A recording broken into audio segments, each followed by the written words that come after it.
And just first, I'm going to do a couple things. I'm just going to start, because especially like, it's been a day. I don't know about you, like, feel like sleeping for me kind of like resets my brain, resets my memory. I kind of like forgot what we did yesterday. I think it's always good just to kind of, as you're working on a project that might be multiple days, a good starting point is just to remind yourself what you did the last day. So I could, just one way I could do this is just start up my app. So remember we had like a user demo page that we did that actually, this was just the scaffold where we did the Rails scaffold user and that did all of the CRUD actions for us. We have our cars that we did on, I believe, Tuesday that we really didn't get too far on. And then we had our subs demo. And this was the thing we're like working on. So we're kind of doing a Reddit example where Reddit has where our Reddit is going to have a lot of subs where we can go in, we can do all CRUD actions on a sub. We can delete one, we can edit a sub, we can show a sub. On that page, I do have a quick question. On what would you do if, so I'm looking at yours and mine had the same kind of thing where your ID, it's holding its place regardless of whether you delete them. So if you delete ID 1, what was in ID 2 doesn't become ID 1. And I was struggling to lose track of where they were. Okay, yeah. So an ID, so when you create something in your database, what happens is there's an ID column in all tables. And this is just what's called, it's an auto incrementing integer.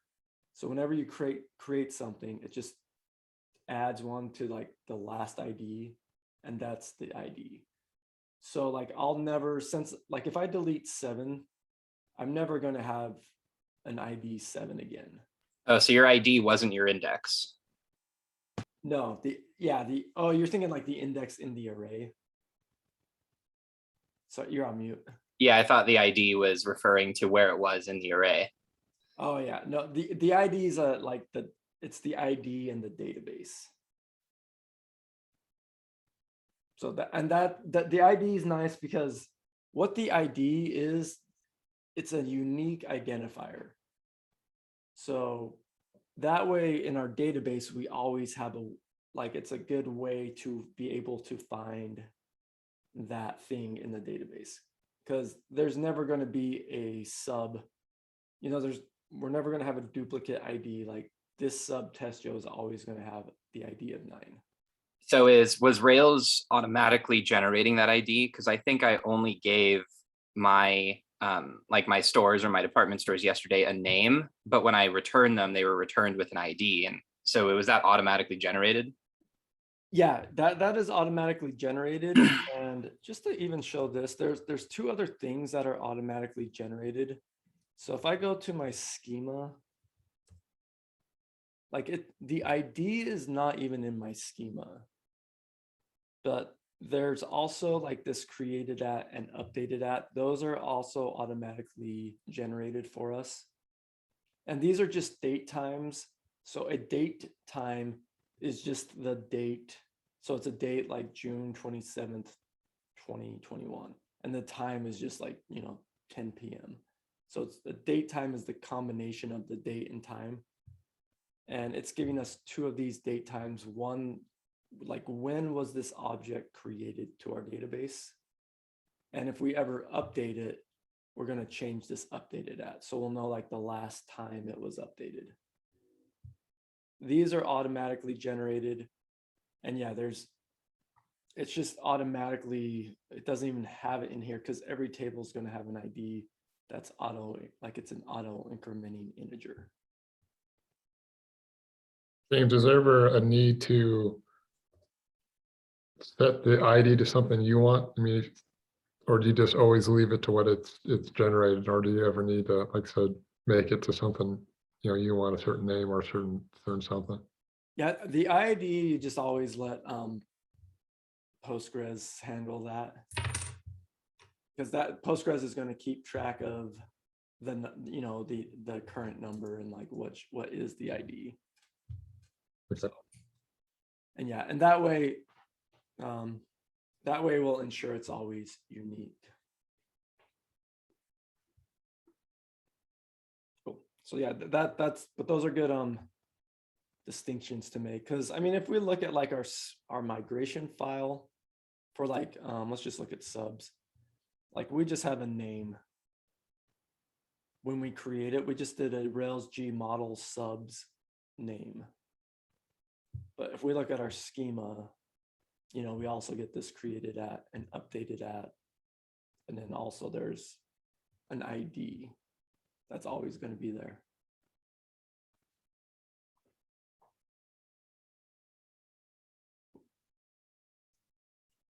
So yeah, if I do a new sub, let's go sub here. So yeah, that's 10. I know if I create another sub, I know the ID, like it's going to be 11. This ID will be 11 because the last one was 10.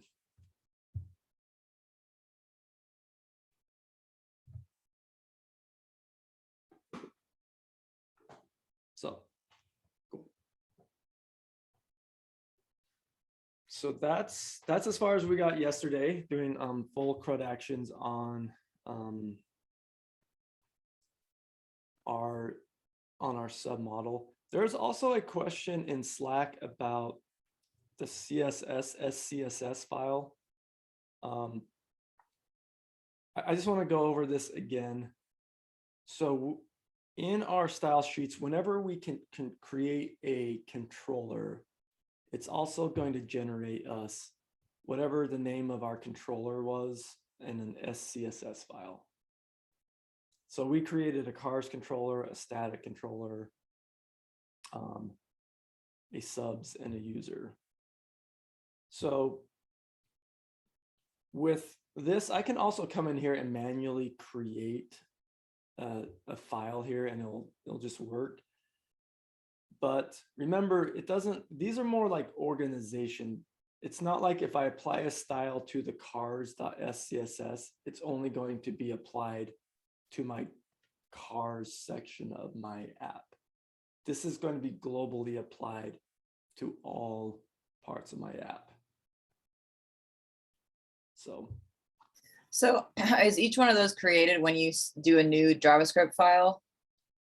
no, it's not JavaScript. It's when we do the controller. So when I create a new JavaScript file. But when you create a new controller file, it should create a new one of those. Yeah.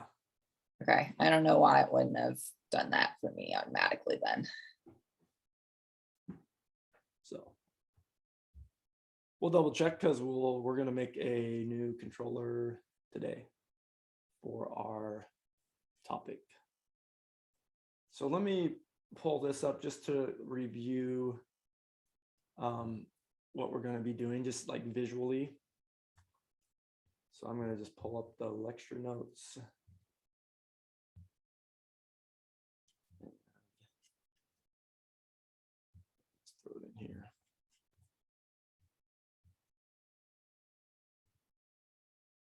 I just kind of want to get this. So we're going to have a sub. And we have a submodel, and a submodel is going to have many topics. That's the lingo, that's the terminology I would say. And a topic belongs to a sub. Now, as we're looking at this, we can now see we have like an ID here, showing here, and we have an ID here. So there's this PK here. And what this PK stands for is primary key. So this is like a primary key, the way to find a sub, because this is always going to be unique. So this is the ID is the primary key, and this is how I can identify my subs individually.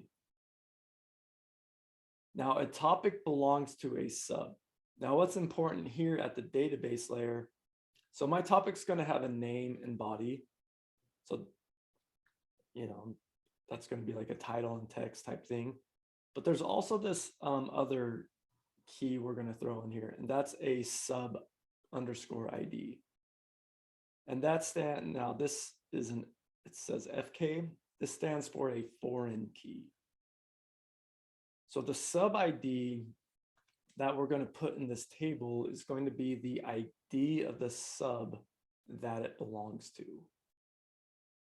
And this is at the database layer, how I can relate these two tables together.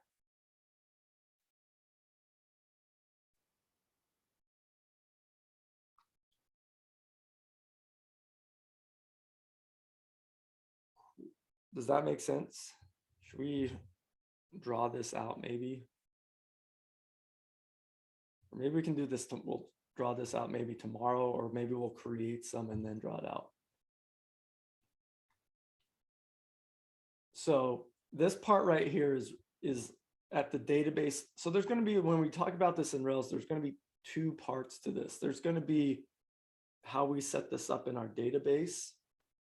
And this is with the has many relationship. This is like the important part, is that we have this sub ID in our topic table. We have this foreign key of our sub in this table, because that's how we're connecting these two tables. There's going to be some stuff in Rails that we do to give us some shortcuts. We'll look at those. But let's just go through this example, go through the terminology, and then maybe after or tomorrow we can really we'll talk about this again. So for this, for the topic, is the primary key like its own key, and then the foreign key is the same as the primary key in the sub, or is the primary key the same for both of them? So yeah, the primary key, and you know, let me draw this out. I think this might help to like visualize this. 1 second.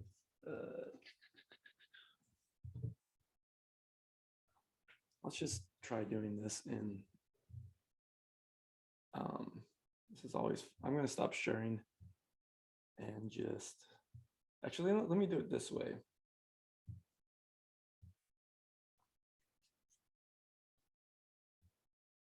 Same idea, like a regular file where it says, you know, this file slash, you know, the name of the sub file slash, you know, it's that kind of organization. I think the way to think about this is like an Excel's, like the database layer is like Excel spreadsheets. And, you know, where I would have an Excel spreadsheet with like ID and name for subs, and then I'd have like all those values. And then I'd have an Excel spreadsheet for topics, where these would be like my 4 columns, and then as many values in there. But what I'm going to do, I'm just going to pull up this app called Lucid Chart. This is the app, an app you can use to draw these out, these ERB diagrams. Just so we can see this.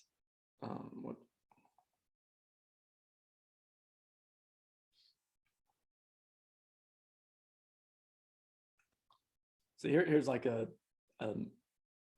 isn't even that big, but here's like maybe what, you know, once you get to a little bigger app, you know, this is like what might start to happen. You have like, you want to like have all these models and all these associations. And so this is a way you can kind of like represent the database. So it might look, so these are why these diagrams are nice, because this is a lot easier to understand. I mean, this might look a little confusing. This is easier to understand than like a schema. So there's like some visual stuff going on here, but that's not the point. What I want to do is just kind of create this. Oh man, it's not going to let me do this. Let's see if there's another one I can go to.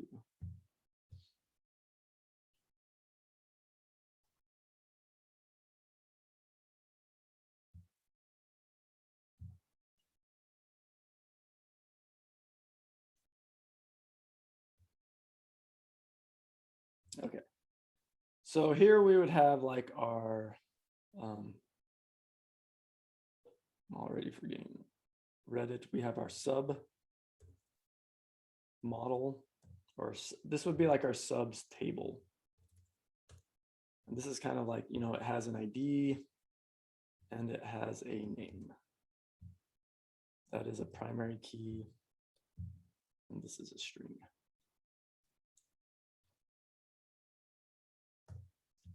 So that's just kind of like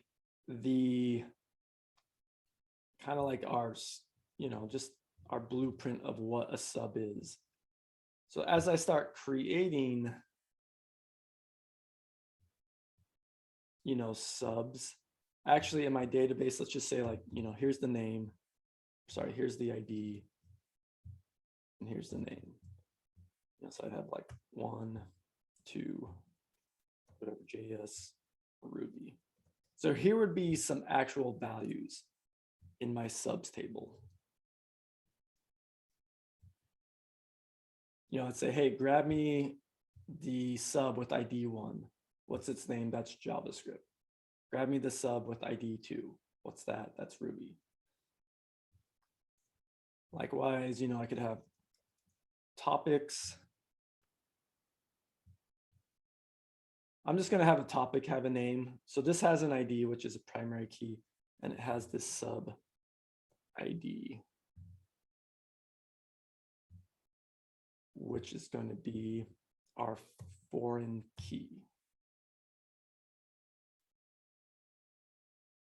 So let's grab one with 3 rows. So these would be like my actual topics stored in my database. You know, they would have an ID, a sub ID, and a name.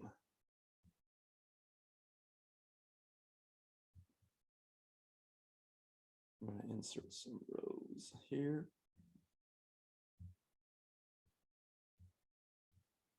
Okay, so the ID, you know, it could be like 1, whatever, 22. These just have to be unique numbers. Doesn't really matter. So these are the IDs of the topic. This is the IDs of the sub. Now in here, this sub ID is going to be the primary key in the sub table. So 1.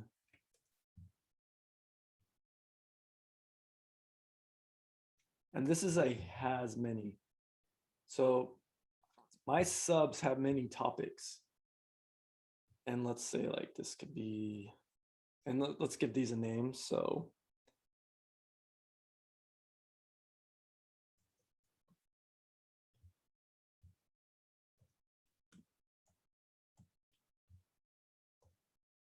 just raise.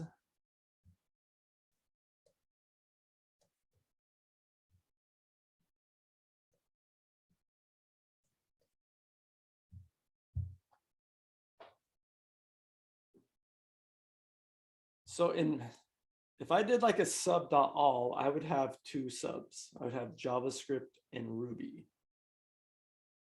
If I did a topic.all, I would have 5 topics. But and then also I could draw this like this. My sub has many topics. So looking at this table, and I kind of helped us with the names, how many topics belong to JavaScript?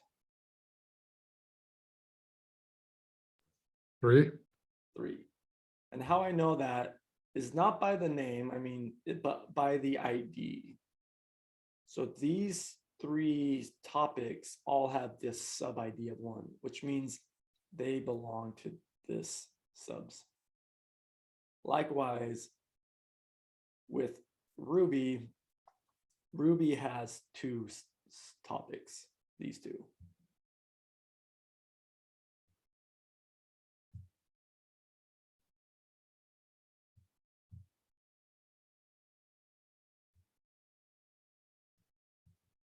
What if I had like a sub ID of 3, but I only have these 2 in my database? That may or may not be a problem, you know, depending on how we set this up. That's probably going to be bad. Because now I have a topic that does not have a sub.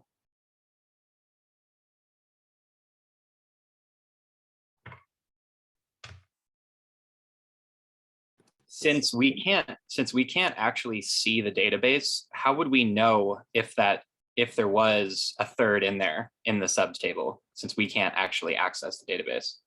We can just like look for stuff and grab it. There's going to be some protections that are not going to allow us to do that. So it'd be like we wouldn't be, and we're going to see that today, where it's like we're going to try to create a topic without a sub, and it's not going to let us do it. Because there's going to be some prevention, like Rails is going to give us, we're going to write some rules that say, hey, this has to be defined if we want to create a topic. So that's a good question though, because that's definitely going to come up today.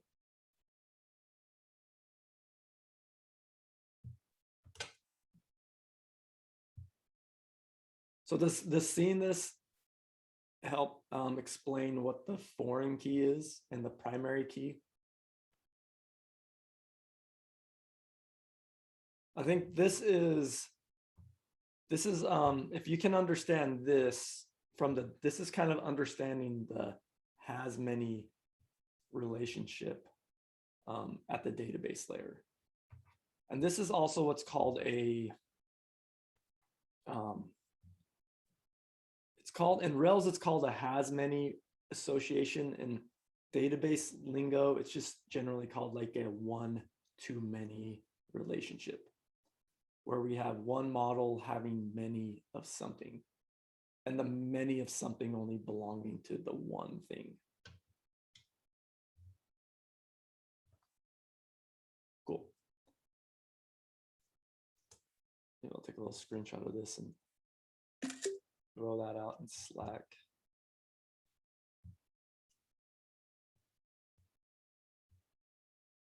James, would you do this part before you actually built anything? Writing it out and saying, which way you want things to go. This is how you do the development before you actually start coding it. Yeah, especially if your database is, or your apps, if you have like a lot of features, your features at the front, you would want to draw it out first, get all your associations set up. Even for your homework, even if it's just quickly on a piece of paper, just some way that you can visualize how it's going to work.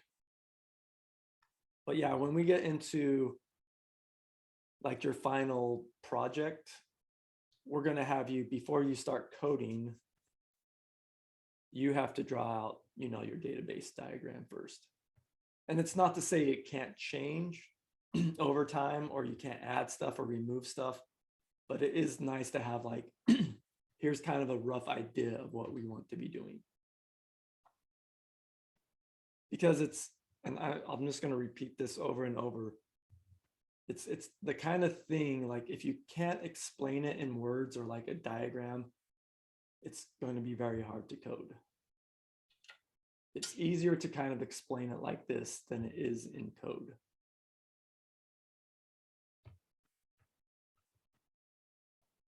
But looking at this in code, I know now exactly how to create my models. This is a Rails G model sub name. This is a Rails G model topics name. And then we'll see this, it's going to be a sub belongs to. But this tells me all the information I need to generate my models.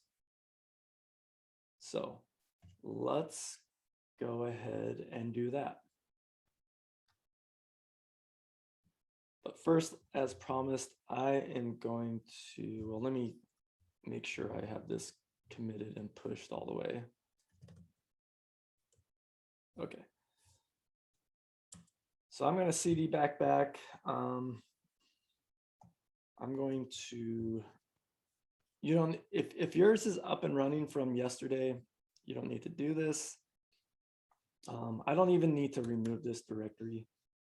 But what I do want to do is I just want to clone this down just in case if any of you want to kind of start from scratch and try to follow along.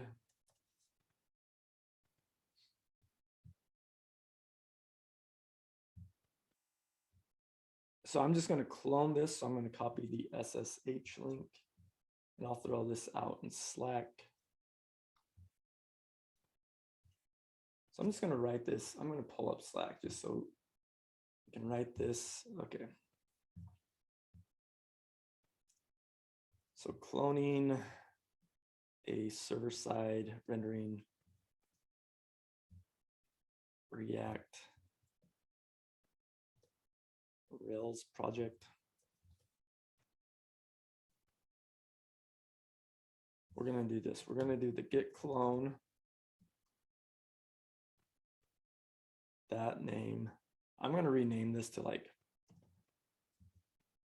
let's just make this bigger, close this.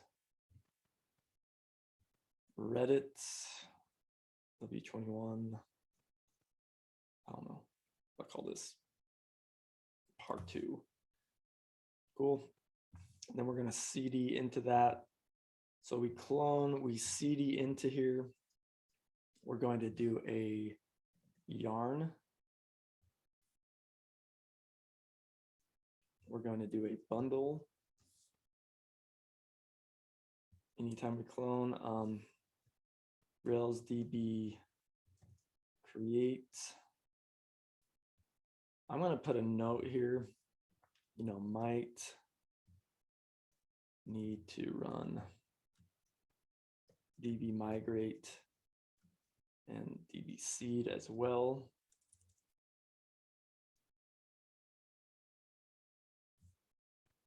And then Rails S. Cool.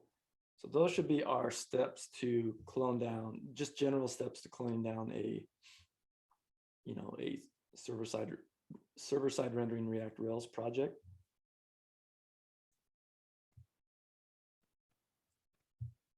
So I can clone that in there. I can cd into that. I want to do the part 2. I'm going to run the Railsdb create.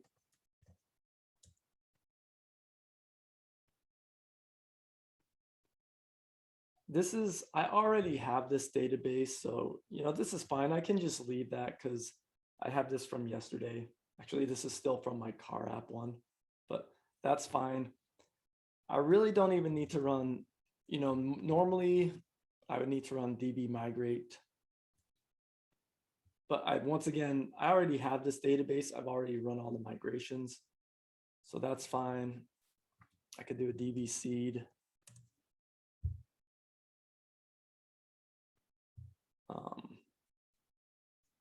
Yarn.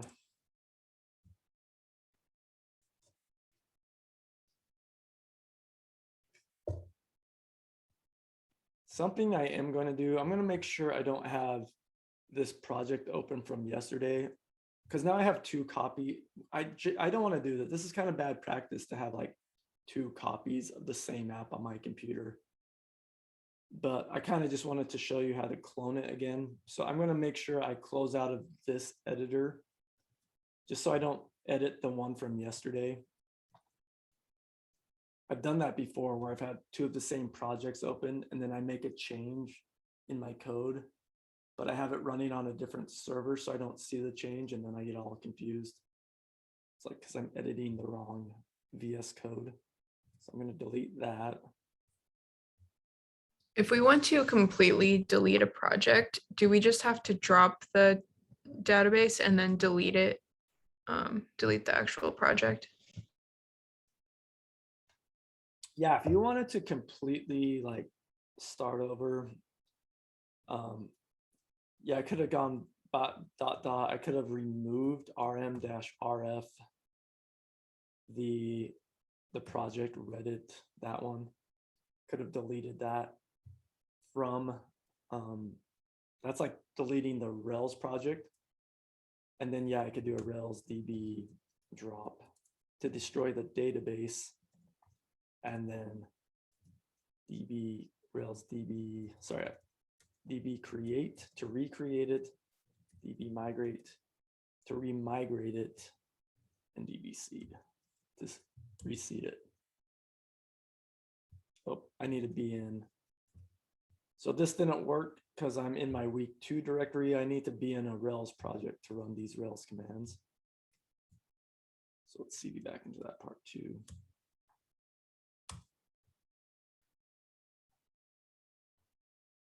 So yeah. So then I do drop it, I recreate it. Now, since it's been recreated, the migrations will run. Cool. I believe I ran yarn. I don't think I ran bundle. Just run bundle. And then I can do a Rails S, start my server.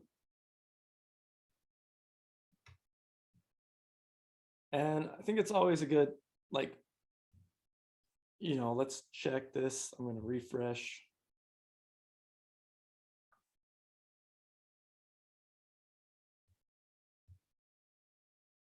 Is it running? Takes a second. Should be working. Cool. JavaScript food flat earth. So why are my IDs? Why is this? I thought I said like, hey, once ID 1 is used, it's never going to be used again. Why do I have ID 1 now? You can see that. Different controller. Database. Sorry, yeah, that was kind of jumbled up, but yeah, I dropped my database. So I destroyed my database and created a brand new one. So that's why that's ID 1.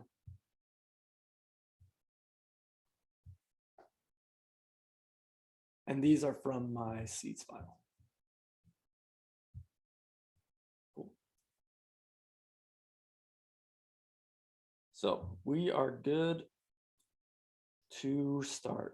So I have my server running, and notice when I'm going to split my pane because I want to have my server running, but I also want to be able to write some new commands.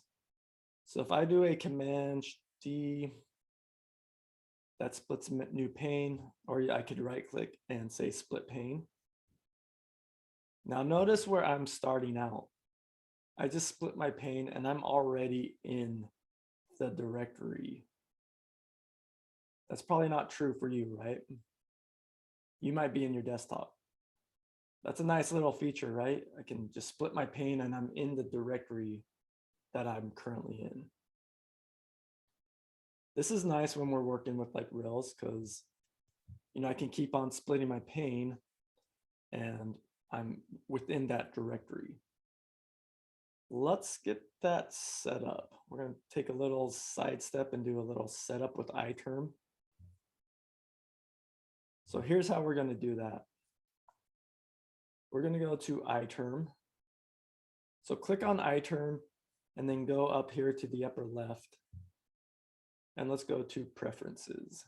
You could also do a command comma to open up preferences with the hotkeys. And then we're going to go to, where is it? Profiles. Okay, profiles. Sweet.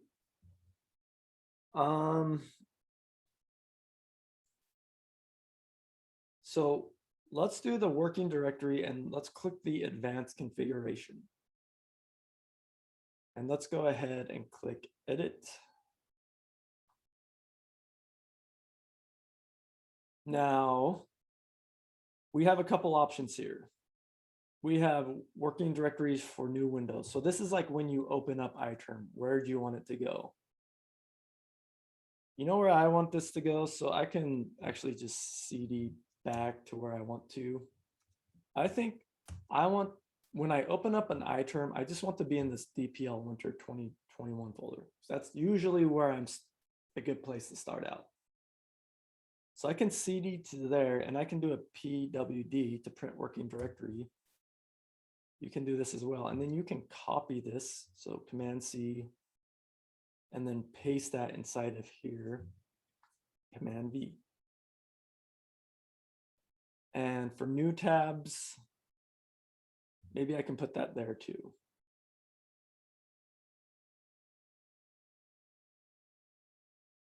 So now when I start iTerm, it's just going to put me in this DPL folder. But for this next one, when I new directory for new split panes, I'm going to use this one, this reuse previous sessions directory. And that's going to be whatever directory I'm in that created the new pane.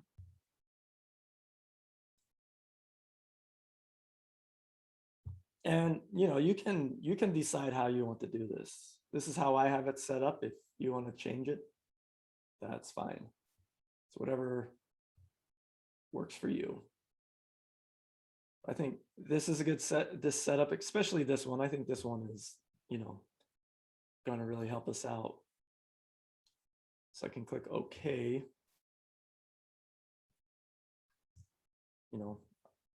So now I'll just show you. I'll quit iTerm. So now when I restart up iTerm, it starts up in my DPL Winter 21 folder.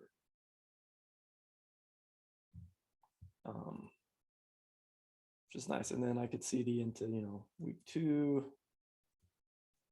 my part 2. So now I'm in Reddit, that folder. And if I split a pane, then I'm in that same directory.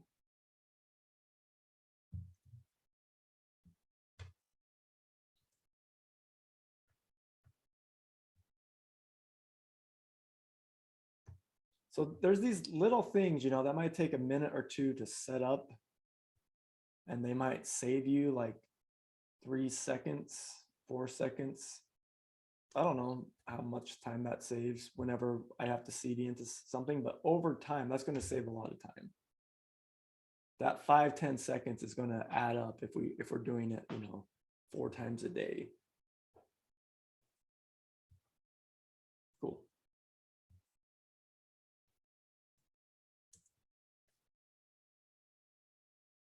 So I can restart my server. And now finally, we can go and create our topics model, which is our model that belongs to our sub. So this is going to be very kind of like this. I just put my screen to sleep. It's going to be very similar to just how we normally create a model. So Rails, let me make this a little bigger. Railsg model topic. This is going to have a name, which is type string. So one thing to note, just another shortcut. So you might see this in the notes. If this is omitted, the type is omitted, it defaults to a string. So I don't have to say string. But if it's anything else, like if I want text, I do have to say it because it'll just default to a string. So this is going to have a name, body, but we also want that sub ID, right? But to do that, I'm going to do the name of the model that it belongs to, which is sub. And then I'm going to use this belongs _to.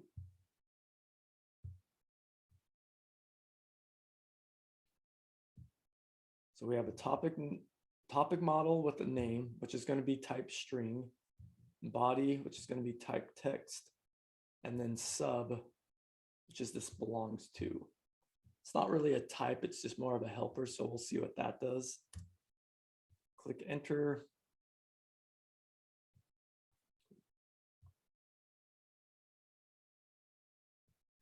So let's look at our files. We created these two, the create topics migration. So I'm going to open this up in code. Can go to that migration file by DB Migrate, just this new one that's been created.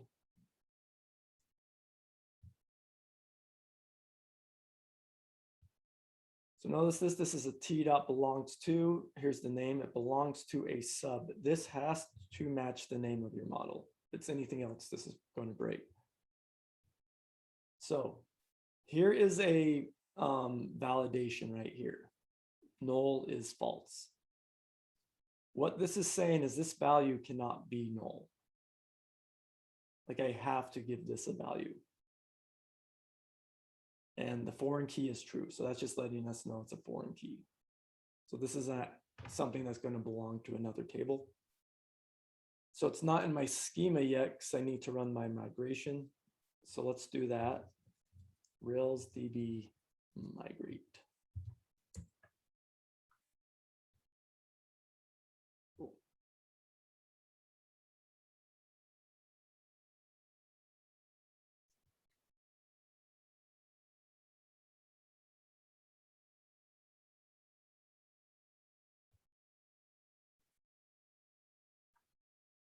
And if we look at this in my schema now I have this topics table with name and body and that sub underscore ID, which is really just a big int.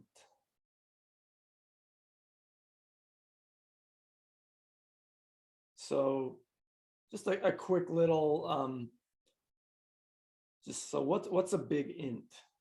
What do you think an int? First of all, what's an int? Does everyone know what an int is? Just Integer? an integer. Yeah, so an integer is just, and just if we're not sure what an integer is just like a whole number. So the difference between what a big int is I forget how big we can go up to, but with our data types, there's going to be limits to how high we can count. Like, and it's all about how many bits you have. Like if I have an 8-bit integer, I believe I can count up to like 256. If I have a 16-bit integer, I can count up to maybe 16 million, I think. I'm not sure off the top of my head. It's just 2 to the power of 16, whatever that is. If I have a 32-bit integer, I can count up to like, I think it's like 4 billion. That's 4 billion, I don't know.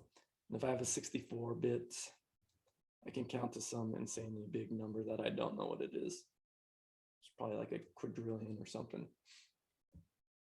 So a big int is probably underneath the hood. It's probably either 32 or 64 bits, where a normal integer might be like a 16-bit. So with like, when we really start to talk about data types, we can have different kind of integers. We can have integers that are like signed ints. A signed int is maybe going to allow us to do negative numbers. So, but that's, I just kind of wanted to explain, a big int is just going to have more bits, so we can make a bigger number. It's kind of why, like, have you ever like, you know, like an 8-bit Nintendo, like the colors all crappy? Well, you only have 8 bits to do all your colors, or it like sounds all crappy. It's because you only have 8 bits for the sound. Nowadays, you know, we have like an insane amount of bits, so we can get sound and, you know, crystal clear clarity with our colors. So little data, we'll talk more about that, but that's what a big int is. It's just an integer and it can't be null. So cool. So this is the important part though. Like if we don't have this in our database, it's not going to work. If we don't have this foreign key in our database that has many, there's just, how do we make that work? There's 2 separate tables. This is how we relate them together. But there's some stuff that is not necessary, but it's going to be nice that we can do in Rails that's going to make our life easier. And we're going to go to our models and add these like little helper methods. Now, if we look at topic, this has already been added, belongs to sub. So we're telling our topic model, hey, you belong to sub. And I can go to my sub model, and here I can say has many topics. Now this has, how I write this, and it has to be exactly like this because it has to be how you would say it. So a sub has many, because our model name is topic, but it has many topics, plural. In our topic model, it's belong to sub singular. Cool. Was it belongs to or belong to? Belongs to.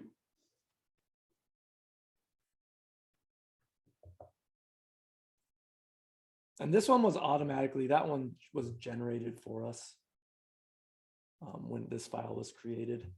This one that has many, we have to go in and add that. So let's see what this does. Let's go kind of experiment with this in our database. So I'm going to step into my Rails console. I'm going to get my first sub1 equals sub dot first.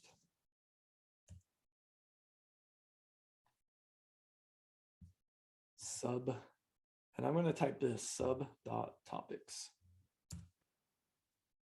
Oh, sub1, sorry. Sub1 dot topics. There it is.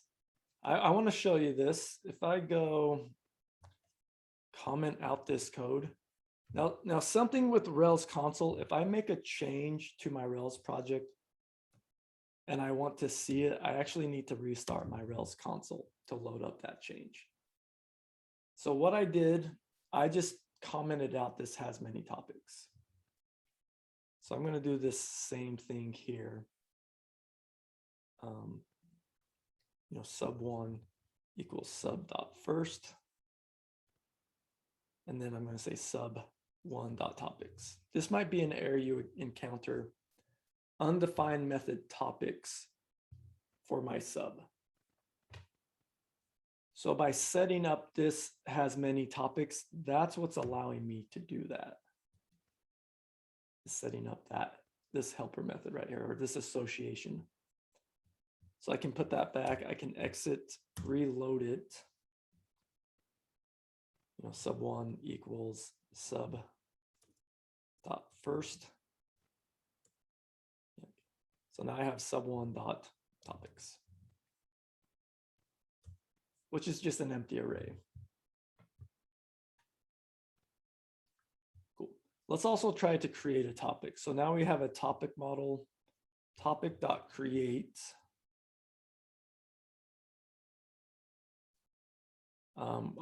Our topic has like a name, right? Name, topic 1, and it has a body and body here. I'm going to hit enter. Did this save to my database?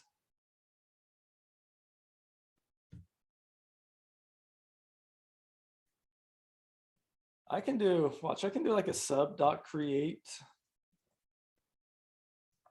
I'm not even going to pass it anything. I'm just going to call sub.create. Did that save to my database? Yeah. So the name is nil, but I have this sub. This one I have a name and body, but it did not save to the database. Any ideas why was I able to save my sub but not my topic?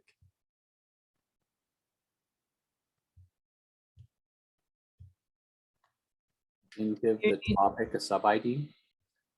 Yeah, my sub ID is nil, and I have a validation.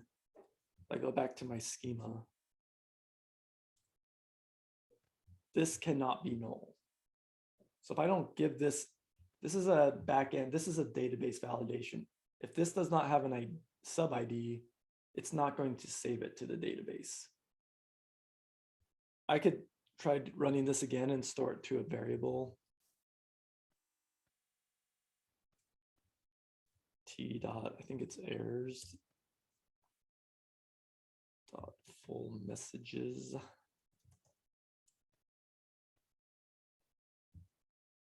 So I ran this topic.create. I saved it to a variable. And so I'm doing t.errors.fullMessages. And here's the message. It's letting me know, hey, the sub must exist.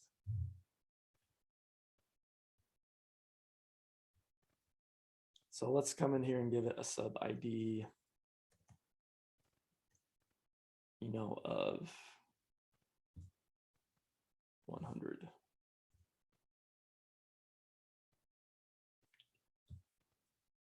So why didn't that work? I gave it a sub ID.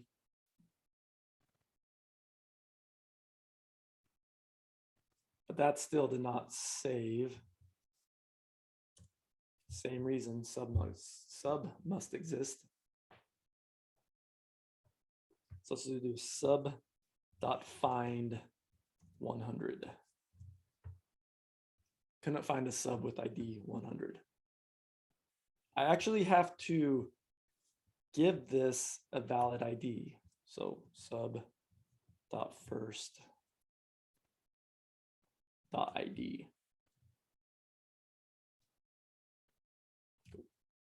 Now that did save, because I actually gave it a valid ID of a sub that exists in my database. So we cannot save a topic to our database if it doesn't have a sub.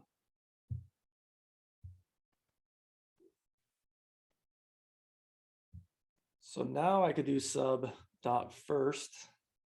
We'll actually have that stored as sub1, I believe. Sub1. There's my sub1.topics. Did I not create a topic for that?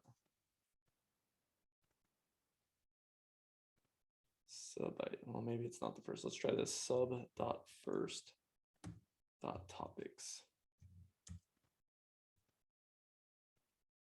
What is my sub.first? I thought it was the JavaScript thing. It is sub1.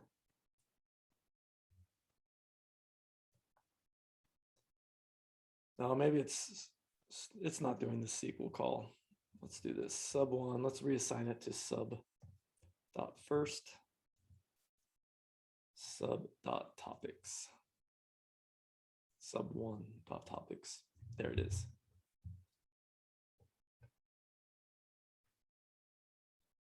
I could also do like topic.first. So I can grab my first topic. Just call this T. T equals topic.first. And I can do t.sub. So I can go back. I can say, hey, I can grab my topic and be like, hey, what sub does it belong to?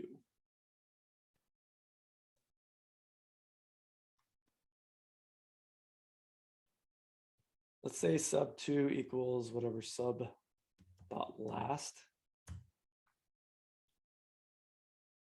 Oh, I don't want to equal the last one. So that doesn't have a name. Let's do fine. Let's grab 3. Cool. So sub3 is the flat earth. So the one with ID. I can actually use, so let's do this. I'm going to use this sub S2 topics. That's an empty array, but I can do sub S2.topics. Now I can call this create method on this. Name. So this is going to be topic, whatever, flat earth, topic 1, body here, create that. So that did create, right? It has an ID. That's how you always know. If it has an ID, it's in your database. So I didn't pass that a sub ID, but since I created this topic with this sub, it knew to use that ID. So now if I do s2.topics, there it is.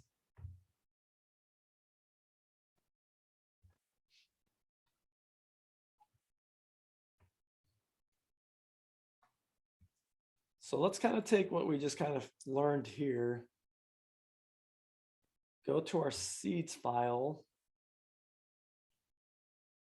and create some topics. So what I need to do now is I'm going to want to store these to variables. So we'll do JS, call this one food, call this one FE. Cool. So now I'm storing my subs to variables, because now I can do like js.topics.create.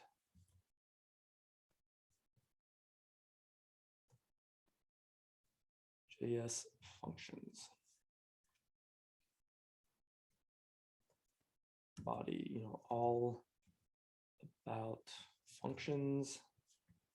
And I can also, so a sub has many topics. So with this JS, I can do, I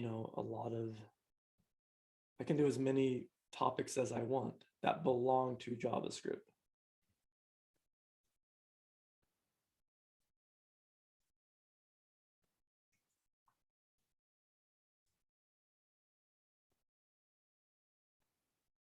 Same thing with food. I can now use this food.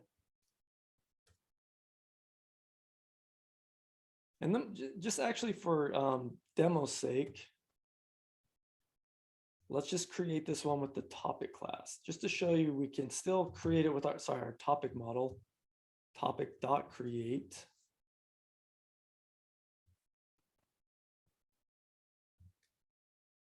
But this one, I would need the sub ID. And that would be js.id.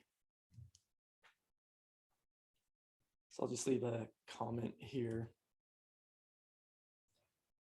Could also create with our topic model.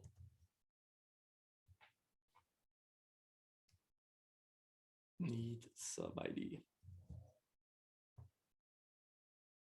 Just add that for reference.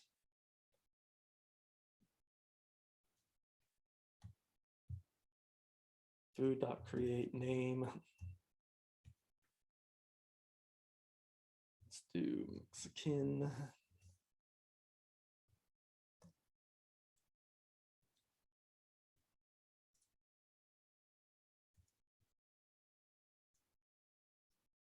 Probably the best. I love Mexican food. And then you could have like Thai food.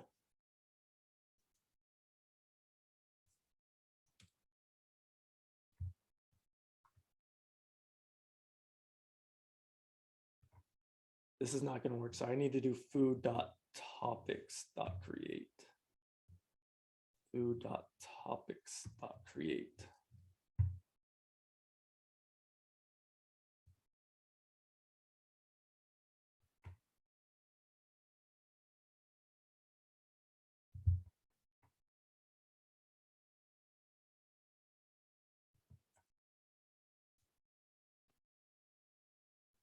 I'm going to copy this. Maybe I want to, just like I did with my subs, I want to destroy all my topics first.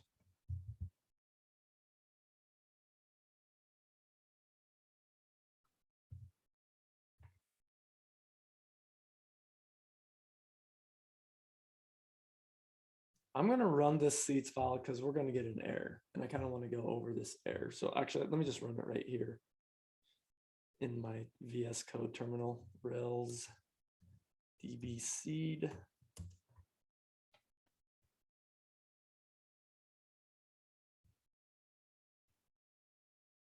Oh, well, first of all, I spelled something wrong. That's not the error I'm looking for.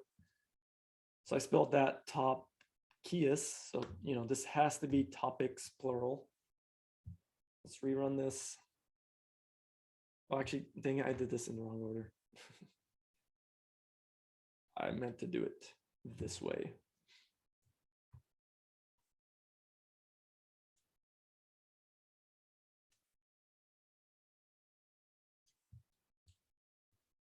So I'm going to rerun this.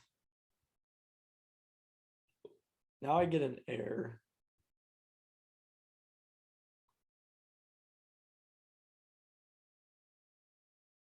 So I'm getting this error, foreign key violation.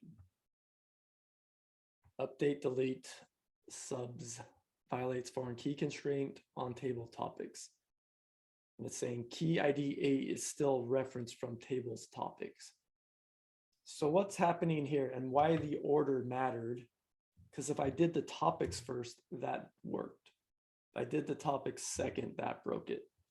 So what's going on here is I'm trying to destroy all my subs. Now, why does that matter? Well, I'm going to destroy, let's say I go try to destroy JavaScript. Well, there's going to be some topics that are associated with JavaScript that are no longer going to have that sub. Why aren't you creating a new JavaScript sub in line 14? Yeah, but what's happening is, okay, so let's look at this. If I do a Railsdb drop, so I'm going to drop my database, I'm going to recreate it, I'm going to reseed it or remigrate it because I have to do that, and reseed it. Let's run this. Cool. That worked. But let's run my seeds file again. Now that breaks. So why did it work? Why did seeding my database work after I destroyed it, but now it's not working?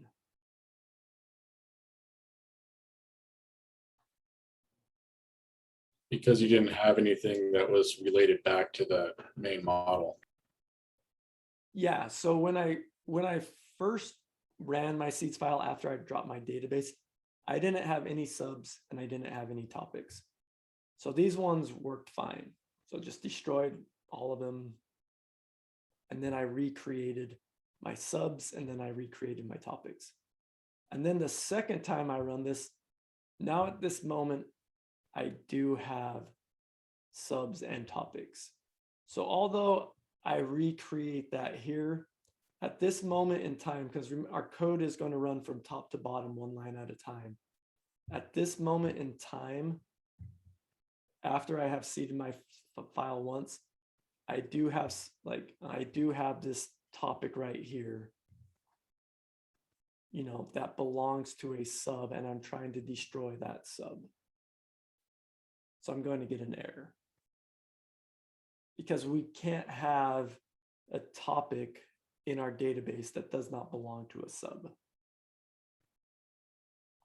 If I run it this way,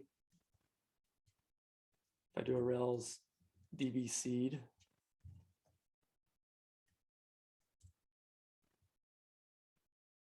this works because I go through, I destroy all of my topics, and then I destroy my subs. There's also another way we can get this to work where the order doesn't matter, is I can go to my sub model and I can add this dependent : destroy.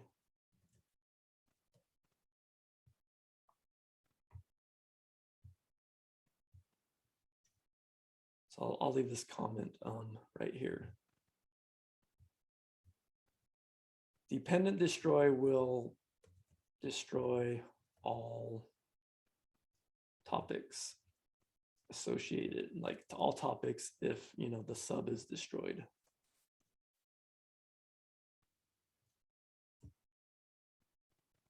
Should say associated.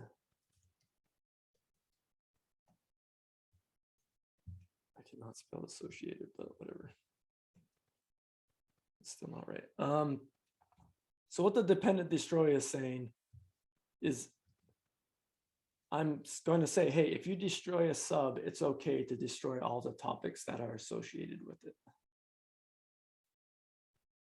Which is probably, you know, that you might want, that you might not want. But I think in this case, if I destroy a sub, yeah, go ahead and delete all the topics that's associated with that sub as well. And now this order doesn't matter. I mean, I really don't even need this anymore. This becomes redundant. So I could say, don't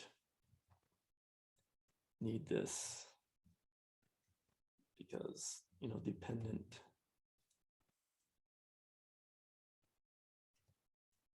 Destroy in model.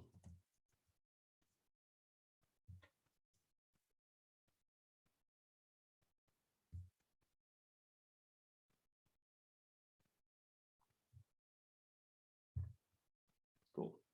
So now I have a seeds file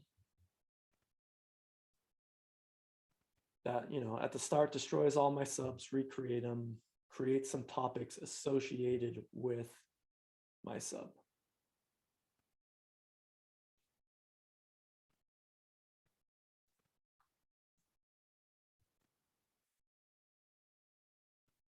Cool.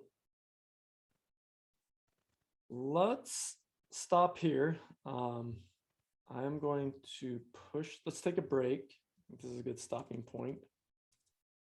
Let's actually go through VS Code though really quick and just kind of see what we did. Just as a review going through our changed files. So we have a sub.rb. So this is what we created yesterday, but our sub, we added this, has many topics and dependent destroy. So we're associating our sub model saying it has many topics. In our topic model, this was generated for us today. This just belongs to a sub. Our schema, we added our topics table. The main important point here is the sub ID, which is our big int, just our primary key. We have our seeds file where we're, you know, using our, we're storing our subs that we created into variables and using those variables to create topics. And then we have our migration. T dot belongs to sub, can't be null, and foreign key true. So those are the changes we made. You can go ahead and add all of those. Commit. We'll just say topic.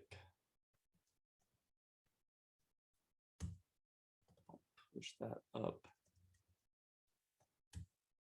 to GitHub.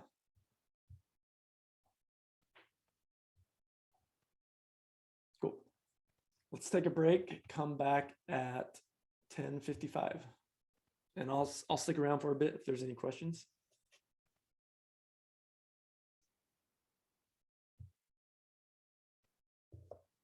Got a question from the homework last night a little bit. Yeah, go for it. So I had 3 different links and all of them were breaking at the same point, and they were all breaking in relation towards the ID thing. And that's been throwing me off a little bit because we've been working with indexes so much and understanding what the ID like is. So could I share my screen and show you the error I'm getting and see kind of what we could do about it? Yeah, go for it.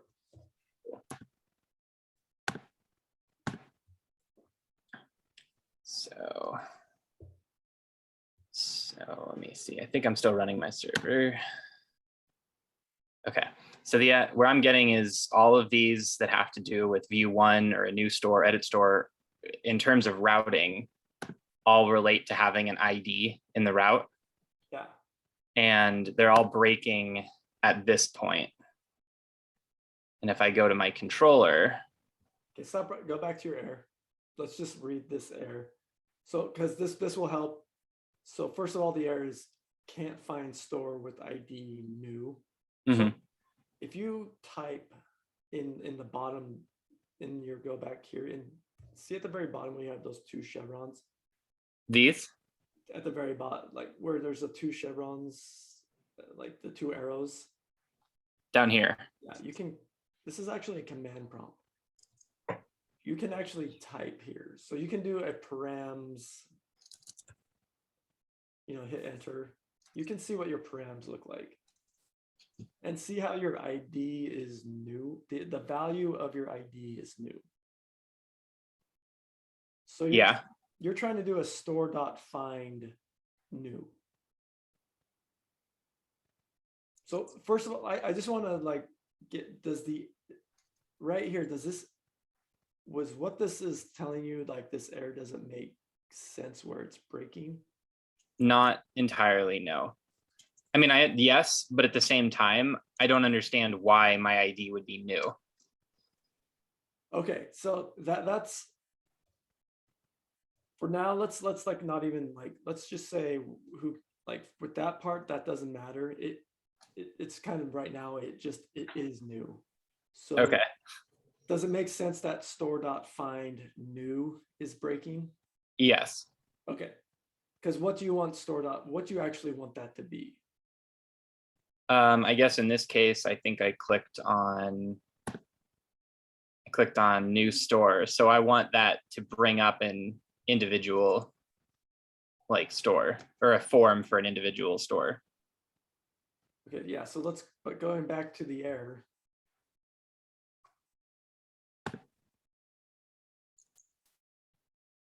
Should you even be like, so you want a new form to create a new store? For edit, yes. Or no. This is for new, right? Well, they're all breaking at the same point. So I guess well, this one, view one, breaks there too. But just like sticking with new. Okay. So you want this just to return a new form, right? Yes. Do you want to be finding a store here? Not specifically. Yeah, I mean, no, But when I look at the index, right? That you, or not the index, but the chart that you showed us yesterday, right? The get request for a new store is user/new, which is what I have up here. So stores/new should be the get request to return an HTML form for anything. Yeah, so but what this error is telling you, it's breaking right here in your set store method. Yeah. Should this set store method be being called right now? Well, if I want to, for edit, I'm saying right now for your stores/news, should this be being called? no. No. See, and that's like why I'm trying to like get you to say that is because now you know kind of what to look at. Oh, my set store method is being called. It shouldn't be being called. Why is it being called? Well, actually for edit, it shouldn't it be? Well, no, okay, but we're not talking like, we're talking about this. You're not doing edit, right? Okay, maybe I got off track. So for show, we have edit, new store, and view one. But yeah, so we have new store. I'm just trying to like just stick on this one. Okay. Because I think you're if we can just focus on one error at a time, it makes it a lot easier. So right now it's breaking, but what you can say to yourself is, okay, this set store method should not be being called in my new method. And this is where it's hitting. Yeah. Show update. So I'm telling it for the show and for edit, update, and destroy. Okay, so yeah, now so yeah, so it should be calling your new method, right? Is it, so here's, because I think this is probably going to be, I think I probably know where this error is. But you have your set store action correct, right? Yeah. But why is it So nor is new, stores new should go to new. And that shouldn't hit this set store because new is not part of my action. Yeah, so this is this is really confusing, but is it actually calling your new function? So we'll go to This one's tricky. components. So I think that was in my stores. Yeah, I mean, this one, so this is a very peculiar error, because what's happening, go back to your stores controller, because and go back to your error. When I look at your error, so you have stores/new Yeah. in there. But you're also hitting that. But I'm hitting set store, yeah. Yeah. Which I thought I defined to only show for these. So you're actually not calling your new method. Even though my routes say that when I do store new, I do go to new. What does the line above it though say? Stores ID to stores show. Yeah. Should this be above the ID? Yeah. Is that, I think that kind of happened yesterday.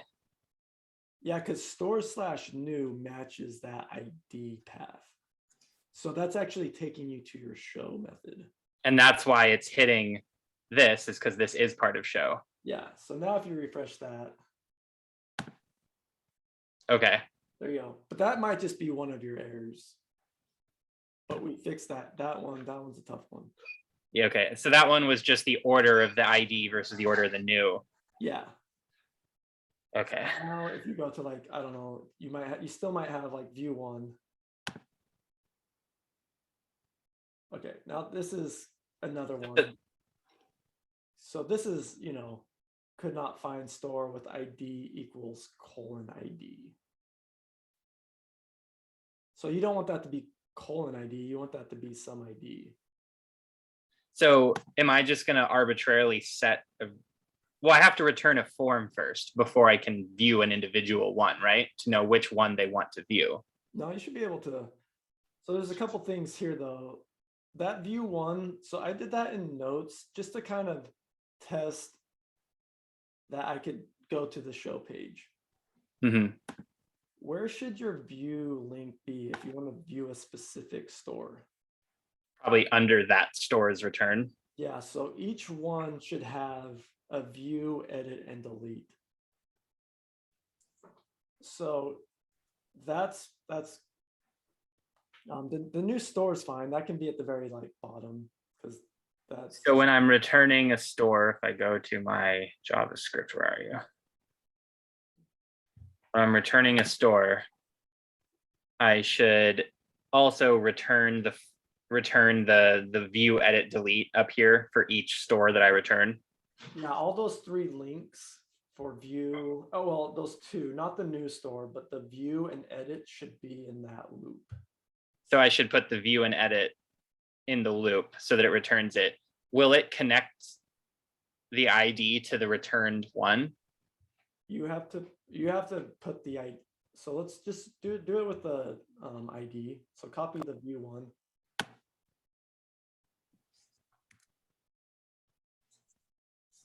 And paste that there. Now that's not going to work, right? Because your ID is :ID. You actually need. I want to return it to whatever ID it was on when this in the loop, when this was. Yeah, and you have that in your UI. It's the store.id. So you need the store.id there.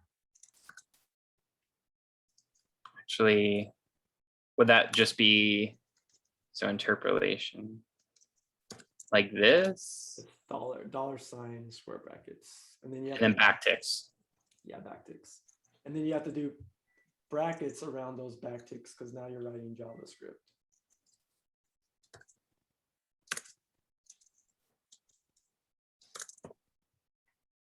And then $sign store.id. So now this will return the stores and the ID number of whatever it was in the loop. Yeah, and get rid of that backslash at the very end. Out of that. Yep. Now try that one.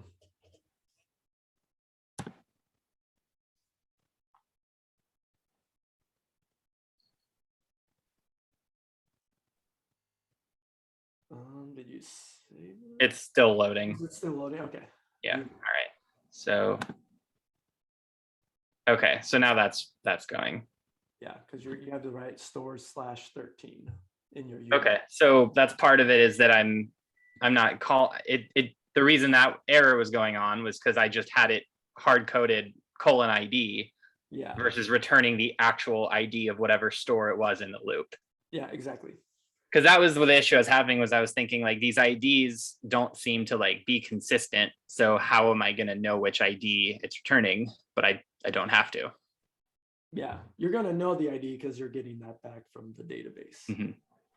So, Well, like, yeah, but these have changed a couple times over the course of the project. So I wouldn't like be able to offhand tell you if Sports Authority is ID 15 or not. I mean, Sports Authority, that ID is never going to change for Sports Authority. Well, this morning it was 8. You probably reran your seats file. Oh yeah, definitely. But that's what I'm saying is in the process of the product, as I update seeds file or change things, these aren't consistent with the database. But if I do, I guess I could always just drop database and then Those IDs are never going to change. What you're actually doing is you're deleting Sports Authority from your database and adding a new one. Hmm. If you never were to delete it, the ID is always going to stay the same. Okay. Does that make so? Yeah, if you were to drop your database and recreate it and reseed it, then that would always be the same. Okay. Well, I think I have enough now to finish up what I was doing. Cool.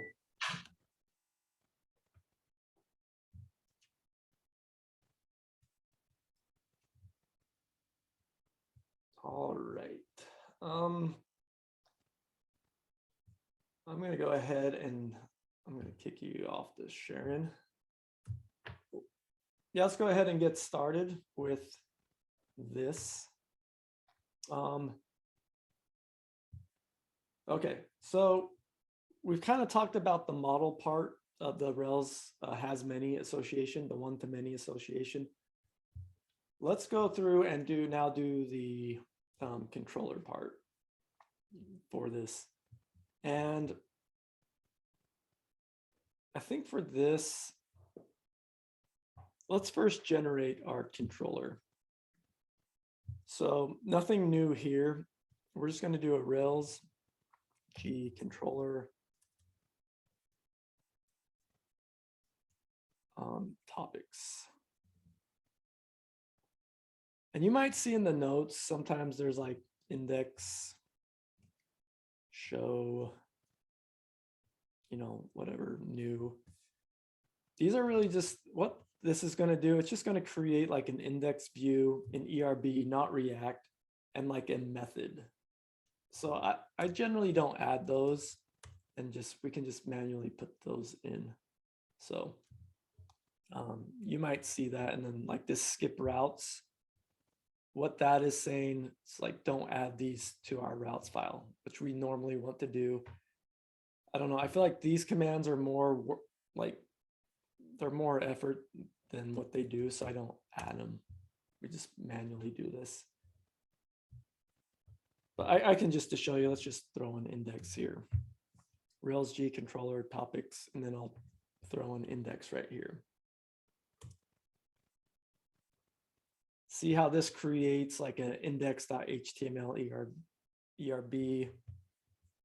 If I were to look at my topics controller, there's like a stubbed out index method. If I were to look at my routes, oh, did I skip routes? Oh no, there should be like an index method in here. Yeah, get topics index. So I don't want that. So that's generally why I just say I have throw in all that stuff. It really doesn't do much. So just kind of skip that part. Cool. Like if I wanted to, I could just go ahead and to get rid of that. I just want to delete that controller, regenerate it without the index. Cool.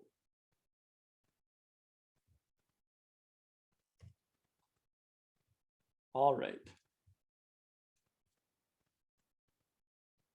Now for this, I guess, yeah, we could do resource routing.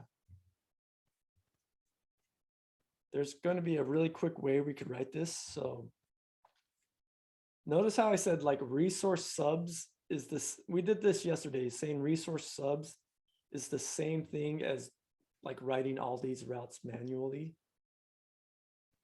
We're going to do something, we're going to nest some routes. So what I'm going to do, just so we can view the routes, is I'm going to do resources subs. And then inside of here, I'm going to do a do.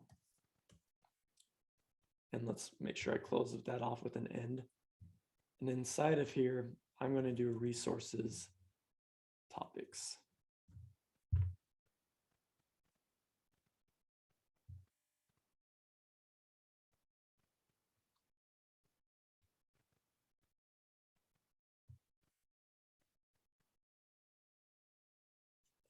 And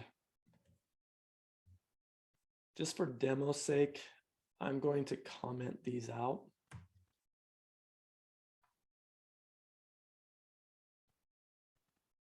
So I have resources subs do resources topics, and I commented all the ones out that we hard coded yesterday. Just kind of want to show how much this is going to do for us. I'm going to start my server so I can look at the routes that this is going to generate.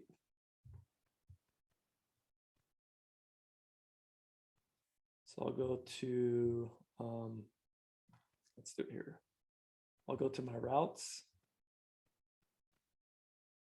So I have all my subs routes. Those are still defined. But now look at my topic routes. They all are appended with subs sub ID. Subs : sub ID.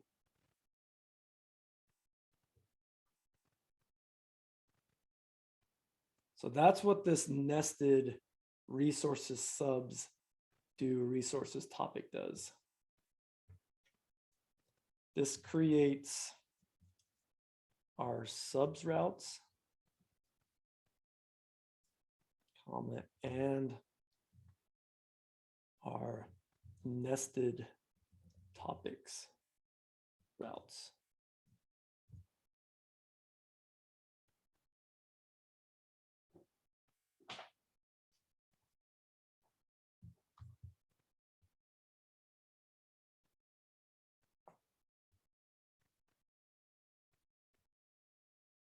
So if I want to get, let's just write this out. Let's write one out manually and just go over it. So I want to get, like, we're saying CRUD actions for topics. So why do we need it like this? So let's say I want to get, all topics. I'm going to do a get subs : sub ID / topics. This goes to my topics controller to the index method.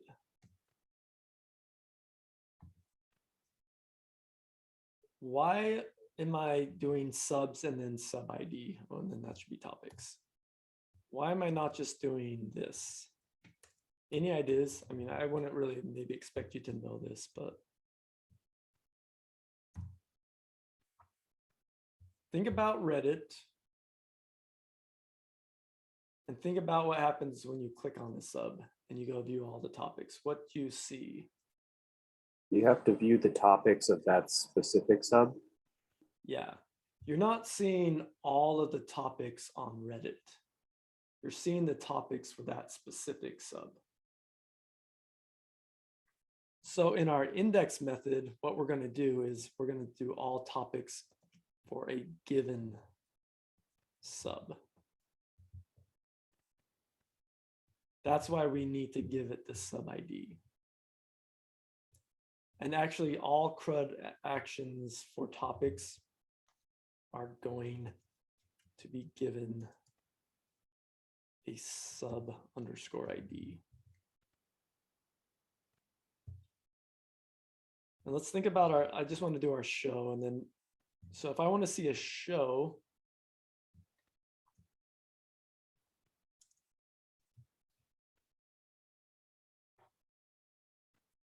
that's going to be topics : ID. That's going to be a get to subs sub ID topics ID. Now, one thing you can think about is our routes are actually, they're going to be the exact same as a normal CRUD actions, except when it's nested, all of them are just going to start with this /subs : sub ID.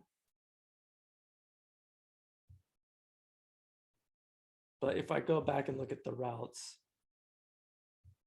and just kind of take for granted that that sub ID is the same, those routes just match our generic, that generic table that we were talking about yesterday. We have a topics, a get to topics, that takes us to our index method.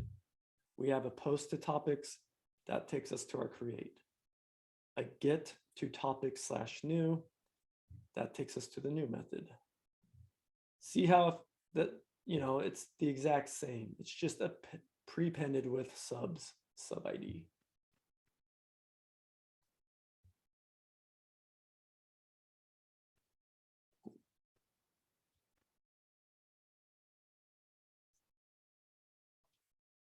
And so for this one, just for sake of time, let's use resources routing. Just, have this like this, but I'll kind of comment these out, leave these for examples.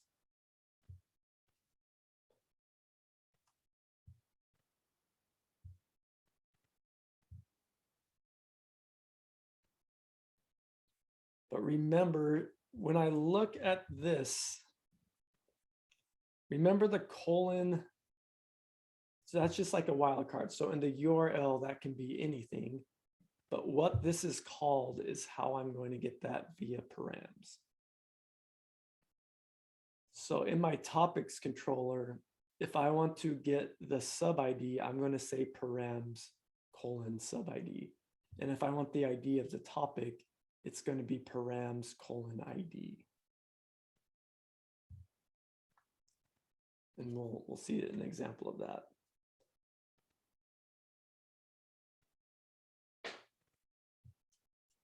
Cool. So something I can do in my topics controller right off the bat, I can make a before action. I can make this just happen automatically. I can do a set sub. Let's define this in our private section. Def set sub.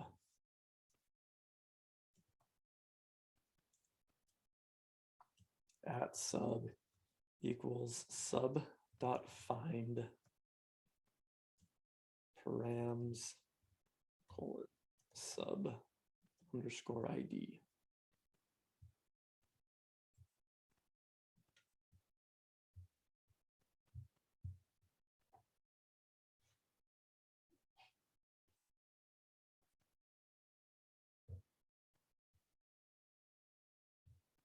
Is this going to work on every method?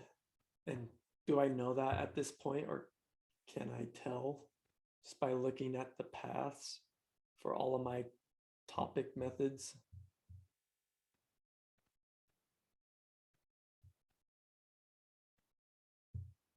Aren't all of these methods, the index, create, new, edit, show, update, and destroy, they're all going to get a sub ID, right? So for all of my methods, I can call this function.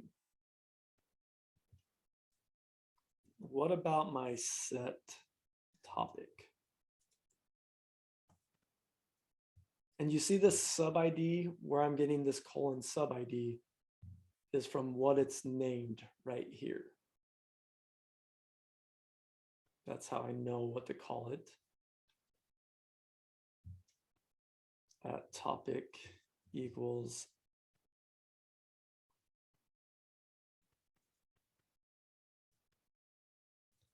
I can do this. I can use this at sub method or instance variable and do topics. Find params ID.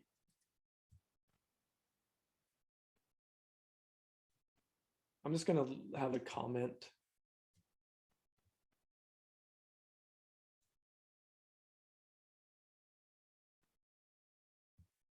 Could also do it that way.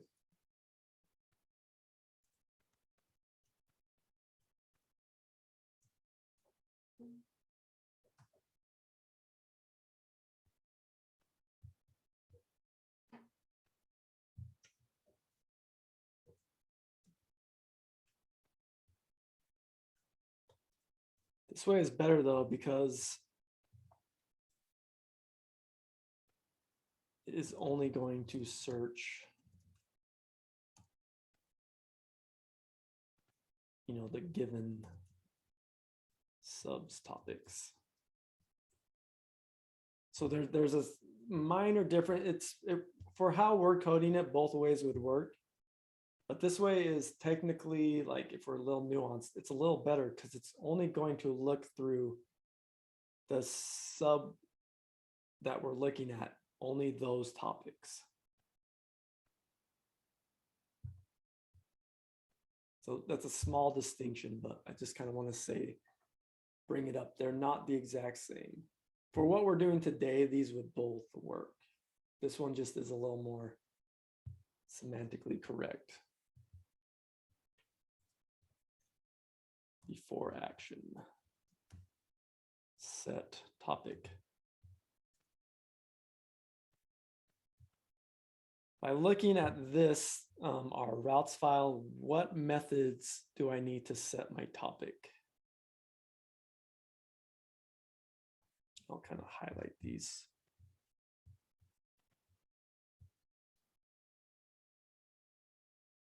Or what methods give me the topic ID? Edit, show, and update, and destroy. Yeah, edit, show, update, destroy, because those all have the colon ID. So I can do those only on my show, update, delete, destroy. It's going to be destroy. And which one did I forget? Edit.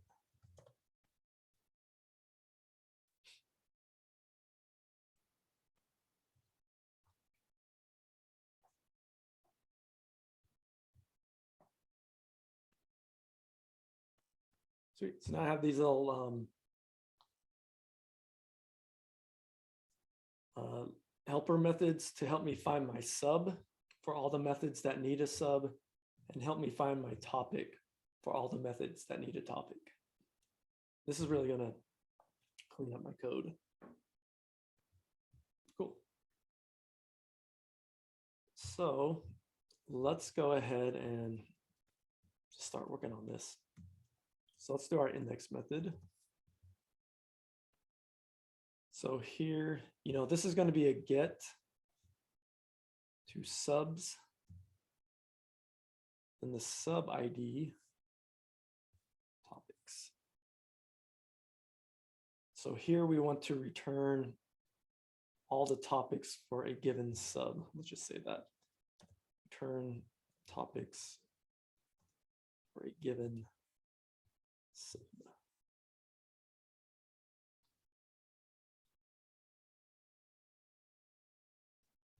All right, so here I could just probably render, component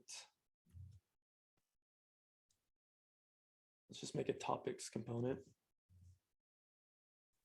Props. Topics will be my @sub dot topics.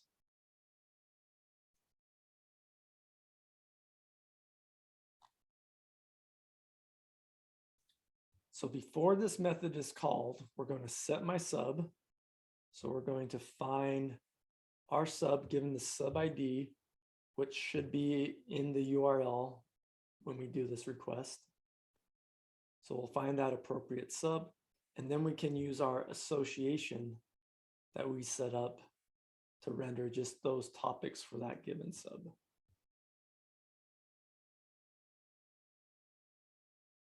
Cool.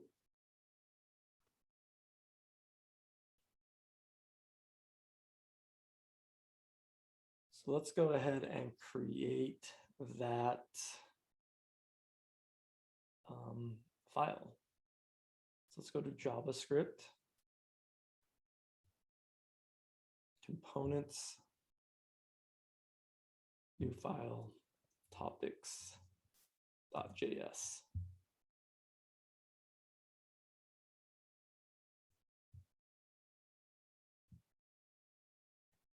Import React from React. Const topics. It's going to get some props. For now, I'm not going to really worry about rendering over these topics. Let's just start small and see if we have this set up. Topics here. Let's do a very basic React component and export default topics. Maybe I could do a small little test and see, like, you know, I am passing the topics props. So let's do props.topics.length. Or there's another way we could do this. We could use this method that is Json.Stringify. What this would do is this can just take this this topics array and it'll just turn it into a string. So I can just see it. So I'll slack this out. This can be a quick way to maybe look. I mean, I could maybe even just do like props. Just stringify props just to see what my props look like.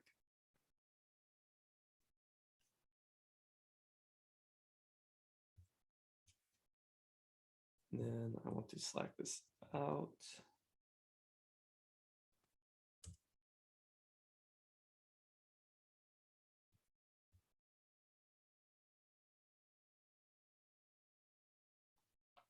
Okay. So if I look at my route, if we go back to my routes, just to kind of review, if I do a GET request to subs, the ID of the sub to topics, that should take me to my topics index. I go to my topics controller, to my index method. That's going to render that component we just made. Pass down props, this topic key, which the value is going to be my @sub.topics, which I set at the beginning of this method, before this method is called.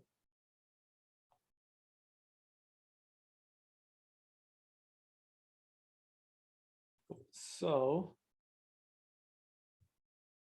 let's go to here. Let's go ahead and refresh.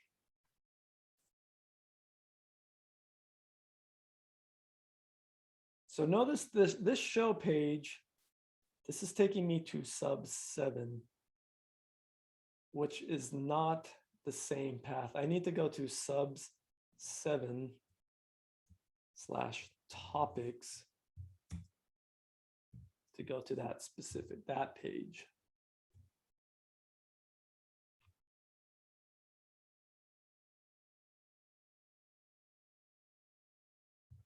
And there's that. This is what props looks like. So I'm just stringifying props. Props is just a object that has the topics key, which is my array of objects. You know, it might also be nice to have my sub here, because maybe I want to say like my sub name. Well, let's go ahead and throw that as a prop.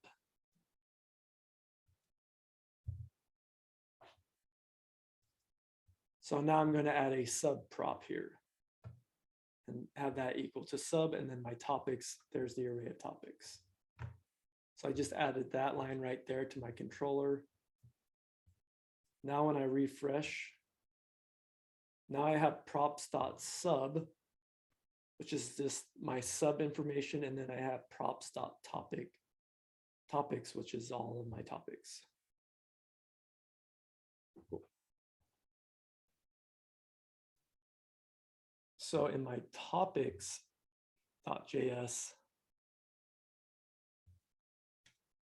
you know, maybe I can format this a little better. Let's do an H1 topic.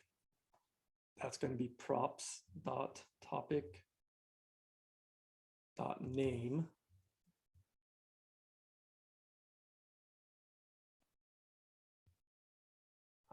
And I'm also going to put the IDs of everything just so I can see them. This is probably going to, like, you wouldn't normally want to do this, but I think this is going to be nice for testing, just so I can visually see these IDs.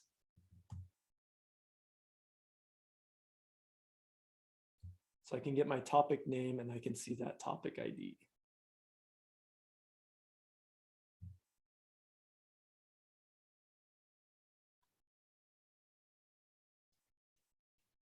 Cannot be do, is it not name?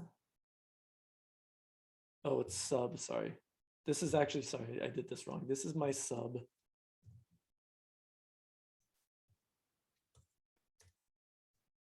So that should be sub.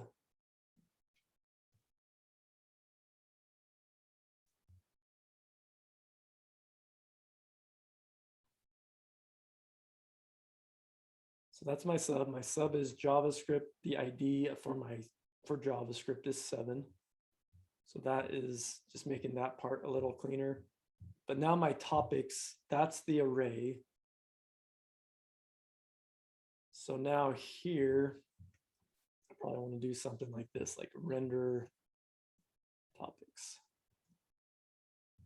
And now I can do my map, like my map function. Because topics is an array of objects. So I can do my return props.topics.map. Go through each topic.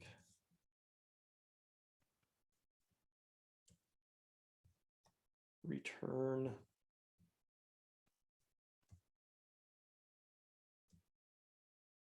I can do something similar here. Maybe not so concerned about making this look pretty, but just want to, you know, see everything. So maybe I do this as like an H3. So I can do like topic.name. Do a paragraph for the ID. Do another paragraph. So we have a body, topic.body.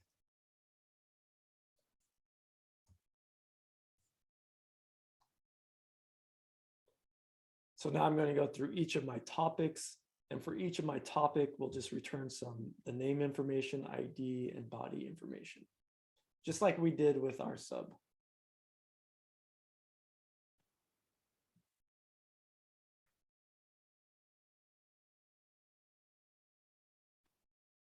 So there's my sub, it's JavaScript.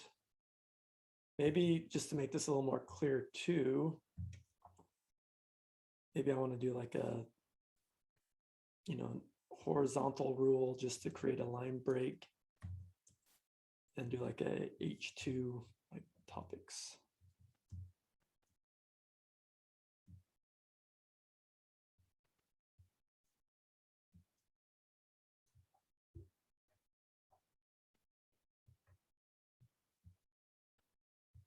So maybe trying to make this a tiny bit cleaner. So there's the sub JavaScript. Here's the topics, functions, arrays, and variables. And there's the IDs.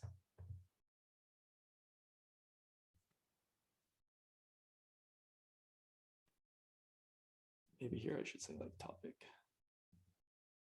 ID.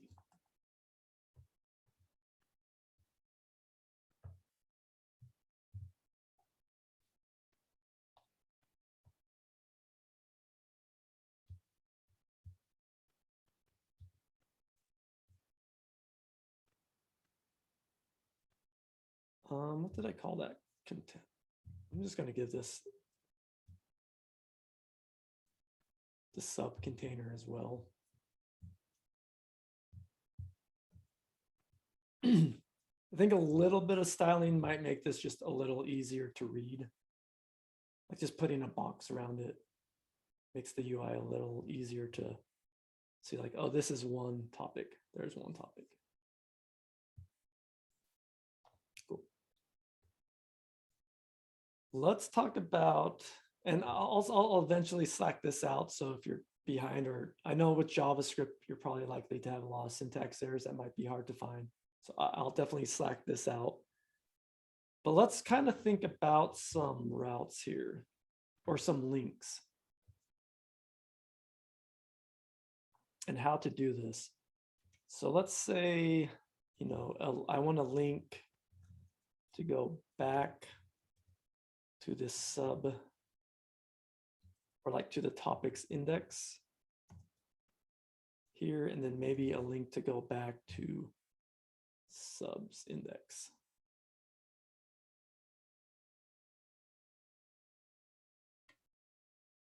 So ahref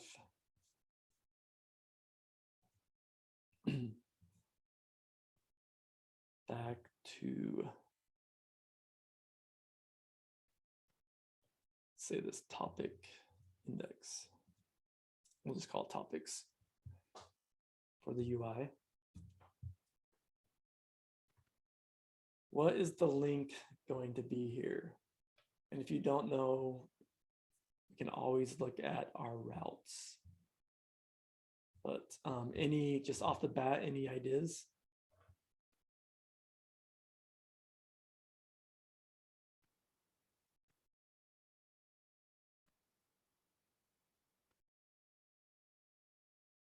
Really, because another way I could, maybe this might help.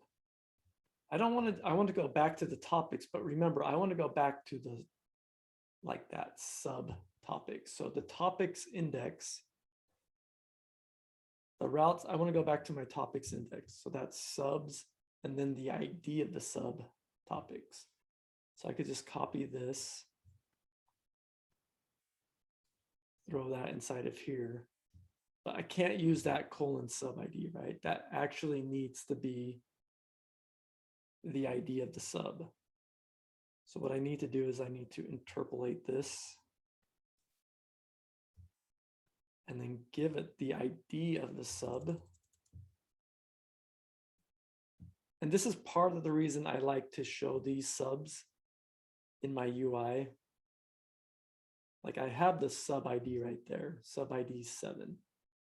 So I can see it. How did I get that? Oh yeah, it's props.sub.id.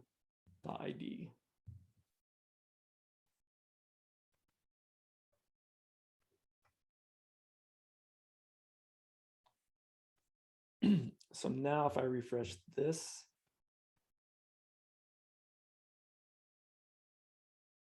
back to topics.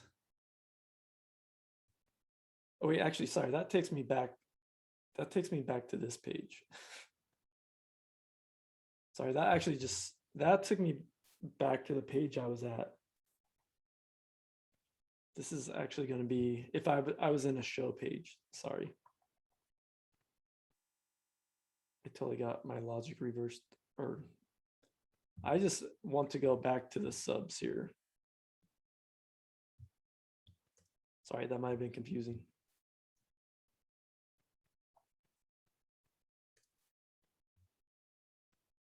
So we actually don't need that.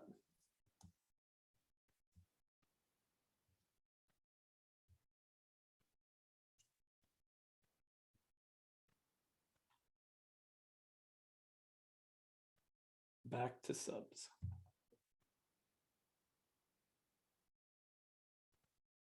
But my show now is just taking me to my subs 7. So let's do something else here. And let me select this out right now. This part as that we have so far. Before we move on. So that's our topics.js that I just selected out.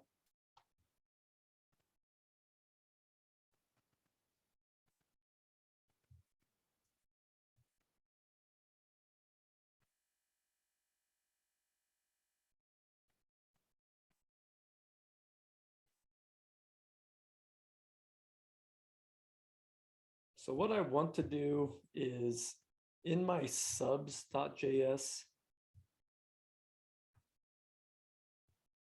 I just want this, I would probably normally just get rid of this one, but I kind of want us to have both of them just for reference.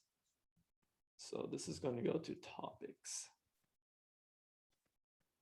And I'm going to specifically say, hey, this is the topics index. And this is the sub show.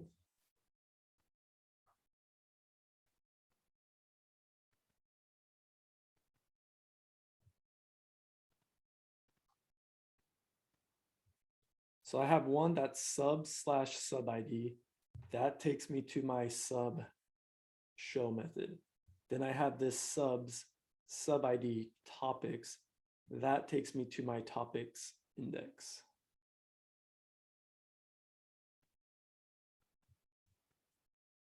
So now if I go back to just my subs page,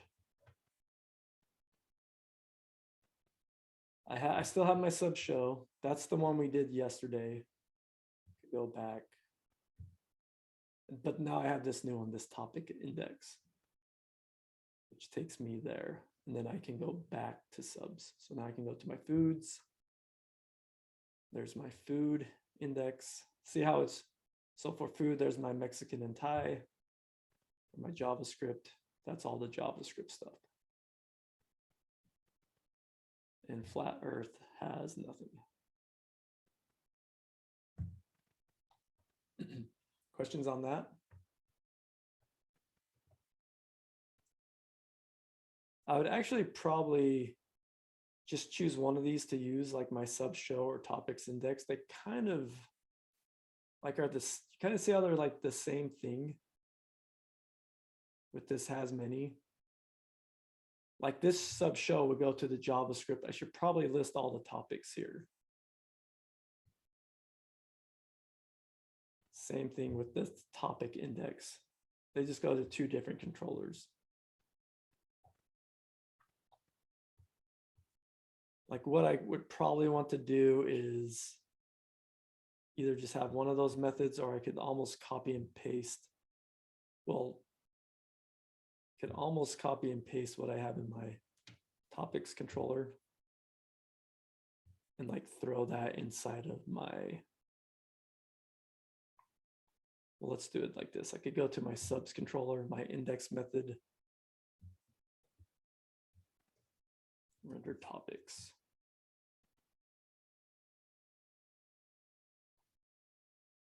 No, wait, not that one, sorry. In my show method.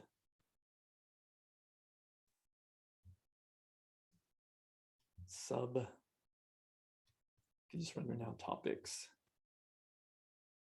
Sub equals @sub and topics equals @sub dot topics.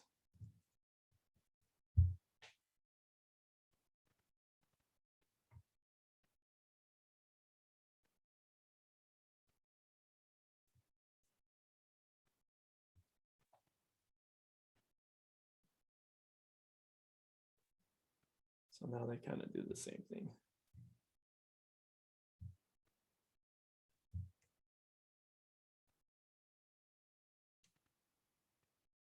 Cool. So yeah, now my index is done. I've done quite a bit of work. This would probably be a good time to commit. So I could go through, look at my changes through VS Code. So I created this topics.scss file since I generated that topics controller. I changed this one line of code in my subs controller. I could add that. Everything in my topics controller is new. I'm going to ignore that. Added some links to my subs.js, but notice that's the only change. That's exactly what I wanted to do. My topics.js, that's completely new, so I'll add that. My routes, changed up quite a bit with my routes because I went from, I commented all these out and now I'm doing resource routing. My topics, this is just a test file, so.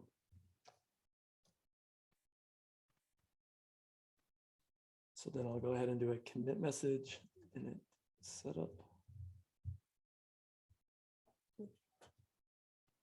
Now I'm kind of clean with my GitHub, and now I can move on to like a next challenge. So let's do this really quick and then we'll take a break. So the next thing I want to do is a show method. So I want to do my show, like show a single topic. So if I go back to my routes, the path for that is going to, because I want to go to my show method, that's a get subs sub ID topic and then the ID of the topic. And that goes to my topics to the show method. Okay. So that route's already defined. Let's go ahead and make this method here, def show and render component. Let's call this one topic. Props. Topic. At topic.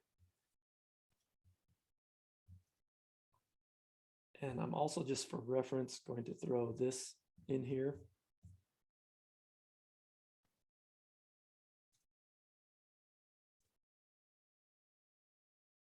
You know, show a single topic. So when we, you know, this is going to hit when we get the get request to subs sub ID topics ID. So what's going to happen there is we're going to call our before actions on show. So we're going to call both set sub and set topic because our show's included in our set topic. So what we do here is we set our sub at sub, we find our sub, and then we use that sub to find our topic. So this param sub ID we're getting right here from the URL. That should have the ID of the sub. This params ID, that's going to be this part of the URL. That should be the ID of the topic. So that's how we find our topic.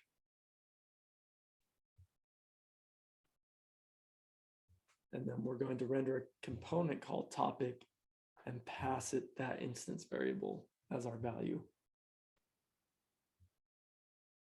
So I could go in here.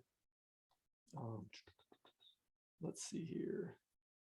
In my components, in my JavaScript components, new file, topic.js.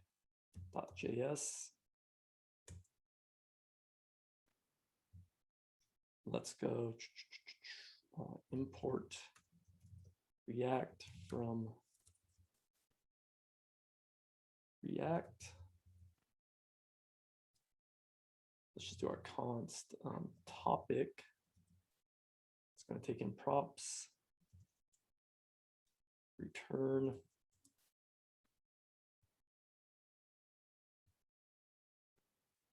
Just do each one here, like topic show. And for now, I can do this once again, this Json.Stringify props. Nice little easy way to see what props looks like. I have to do this JSON string. If I have to turn props into a string, if I just try to render props, that's going to give me an error. So I can't do that. I actually have to wrap it in that function.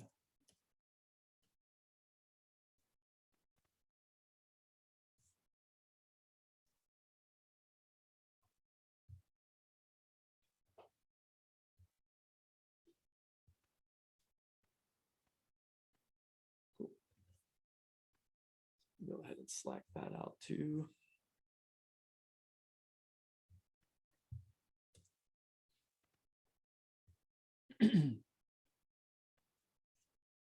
So there's that component that I'm going to render here. So now I can try to do this, but so what I want to do though, to get this working, I mean, I can manually do this. So I can refresh this.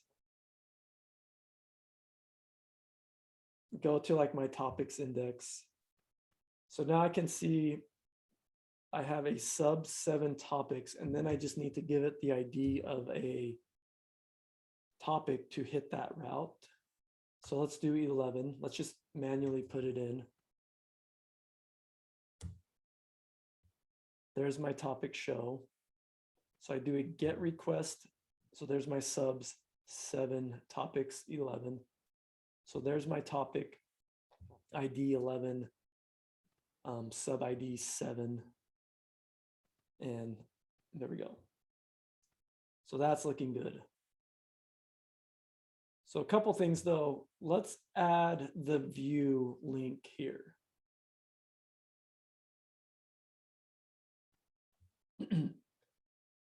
So that is back on my topics.js. You know, this is where I'm going to want to add the link, is within this loop. You know, I want my show.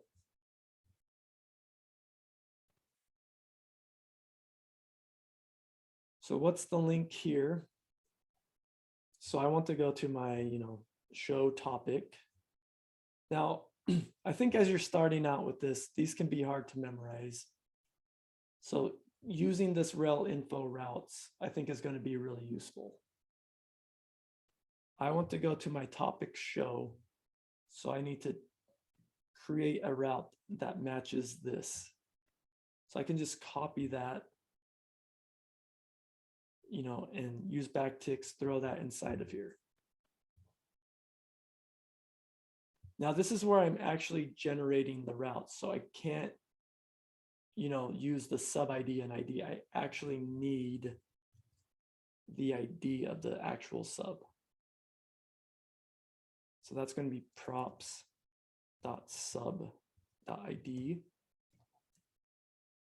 And then I actually need the ID of the topic. So that's going to be sub,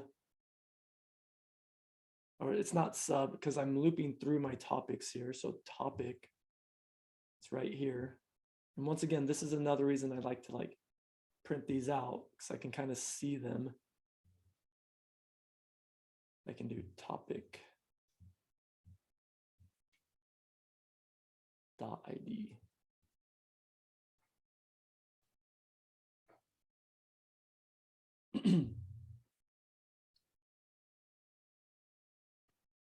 It's like this one line of code out.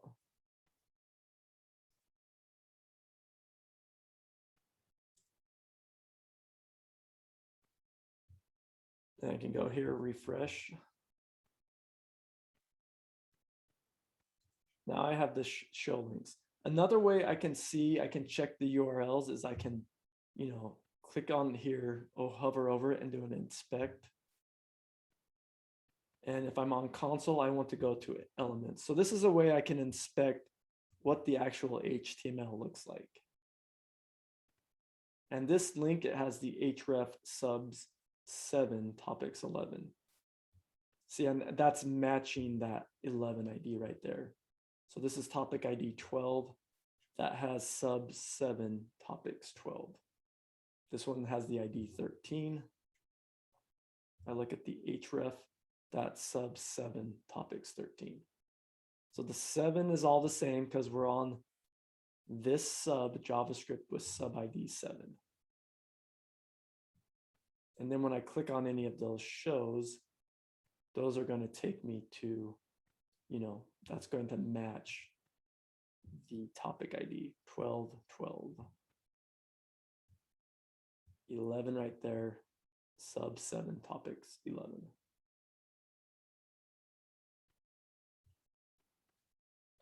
Cool. And notice also I have in my topic, I have a sub underscore ID. So let's say in this topic, I want to do a link back.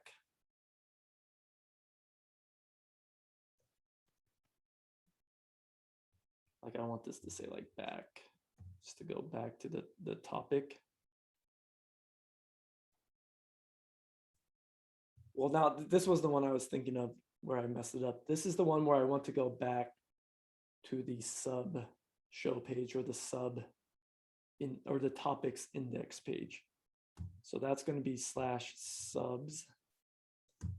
Then the ID of the sub, which I'm actually going to get from props dot. And we can do stuff like this. We could also display this. We could do a topic ID. That's going to be props dot topic dot ID.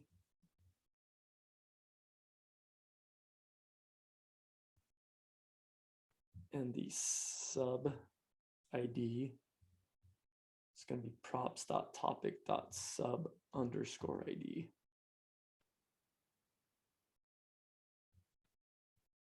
Because that's what I want here. I want to go to my subs, to the sub ID, then back to like the topics page.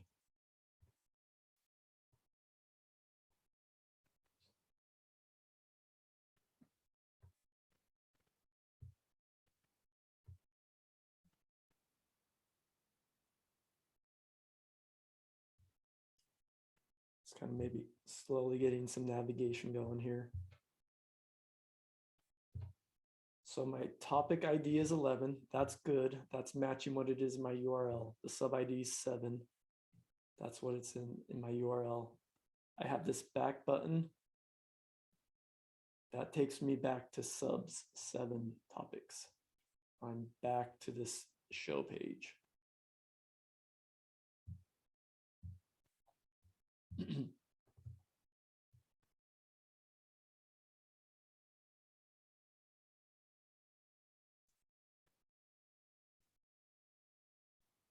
And yeah, now I could do stuff like, also do the name, props dot topic dot name,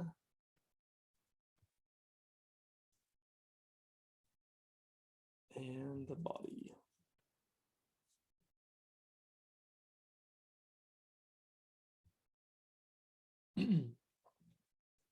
Another way you can do styling is inline styling. Like maybe I want to wrap this in a container.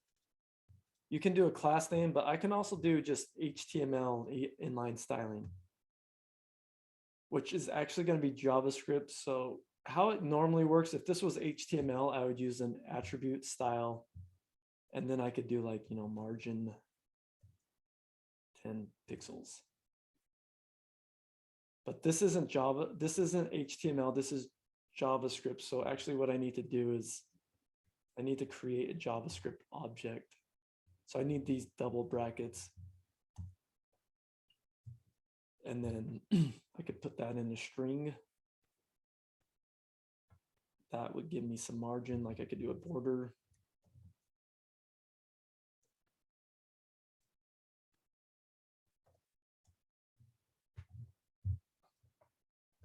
We'll get more into inline styling. Just a quick little example. I would say for now, probably just stick with like CSS. That's probably something you're more familiar with. But that is a quick way to do some styling. So now if I refresh,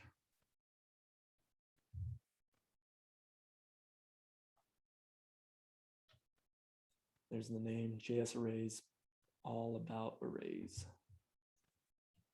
Can get, you can keep this if you want. I think there's even like a code block. Let's see if there's any special styling with this. There might not be by default, but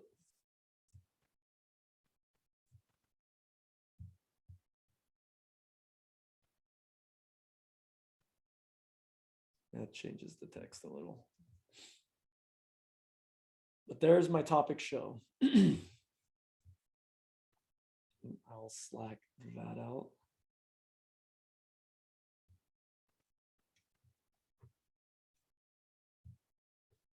Now this definitely is a little mental gymnastics, like with now our routes are nested. So it's a little harder, like especially when doing the links. We're gonna need like we're gonna need the sub ID, the topic ID. So the links can be a little more confusing to write. And like our controller gets a little more complicated too, because we're always going to have the parent model, and then sometimes we'll have the individual child model.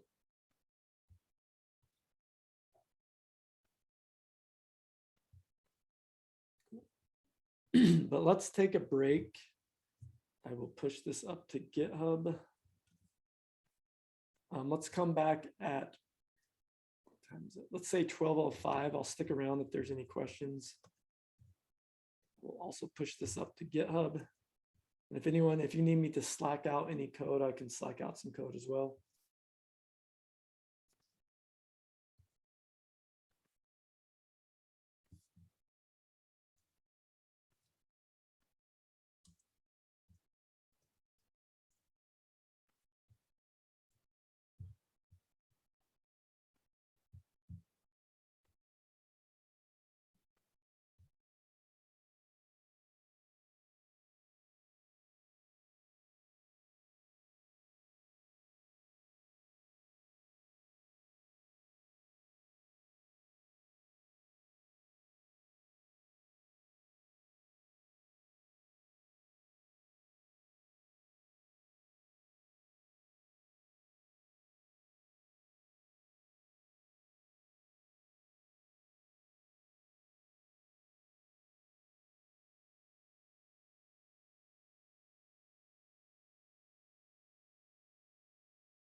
Okay.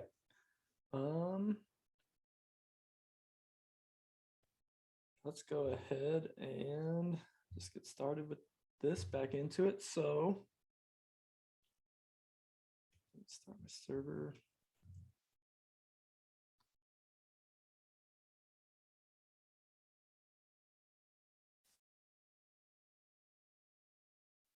I think one thing we can just do kind of a little more quickly is the destroy method. So destroying a topic. So first thing I could do is maybe add a link here for destroy. Once again, I want to destroy a topic. Can use my Rails info routes. It's kind of a little bit of a cheat sheet. I'm going to go to my topics destroy method. So I'm going to want to do a delete request to subs, the ID of the sub, topics, and then the ID of the topic. So you copy this. And I'm going to want to throw this link just kind of alongside my show where I'm looping over my topics. So I could do a command, just go to this line, do a Command C, Command V to copy this line. I want this to be a delete. So on here, this is actually the same path, right? Subs, sub ID, topics, topic ID, as it is my show. The only difference is I want this one to be a delete. So I come in here, do the data method equals delete.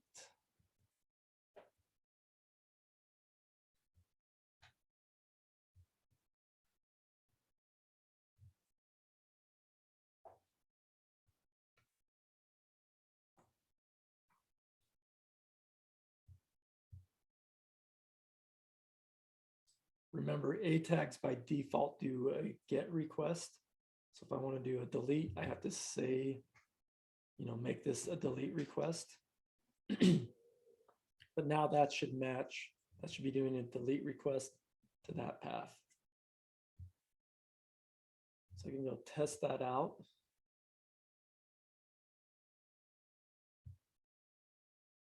And click delete.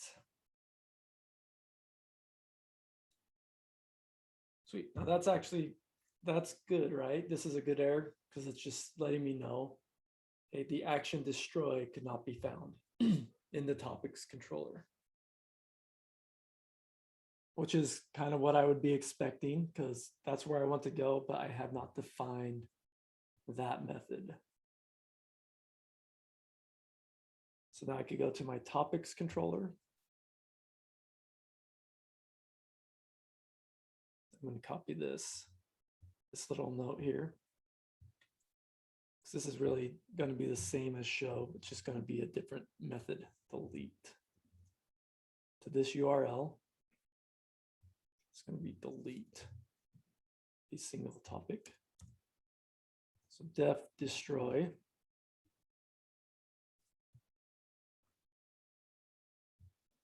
So remember, I call the set sub and set topic method before this method is called.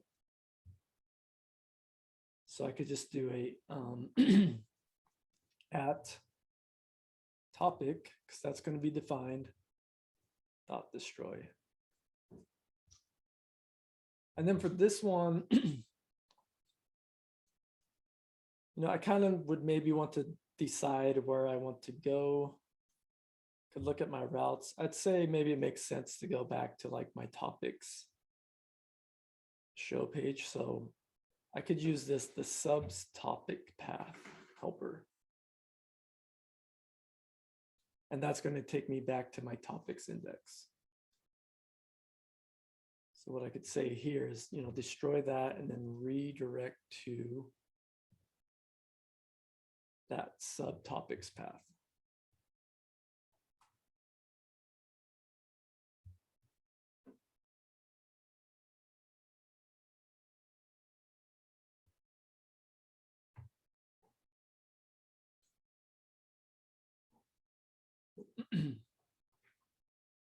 So if I test that out now, let's go back. I'm going to delete this one right here, delete.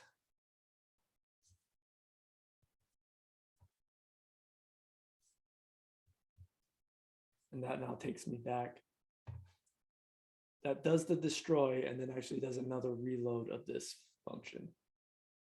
Now, something that's kind of going on behind the scenes here is really, I actually kind of need to pass. It's Rails is doing this for us, but I can actually tell it which sub to bring it back to, which is really what I want to pass to this is the sub that I'm currently on. Now this worked without it, but I could be a little more explicit and say, hey, take me back to the sub I was on.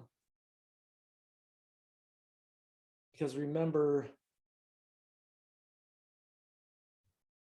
this route, this topics path route needs a sub ID.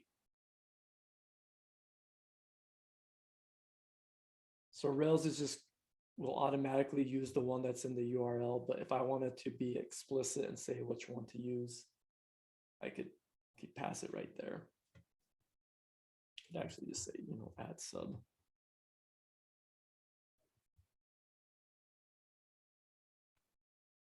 Cool. So there's my destroy method. Destroy the topic and then go back to the topics index method.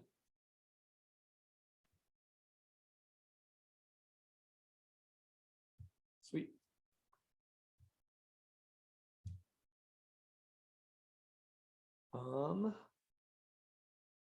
Let's go ahead and do a,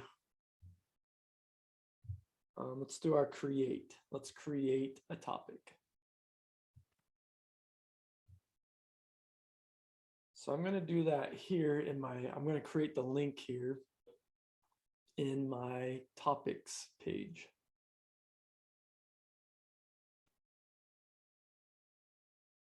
And where do I want to put this? Maybe I'll put it right by the back to subs link. So right under here, I'll do a href. So this one is going to be a new topic.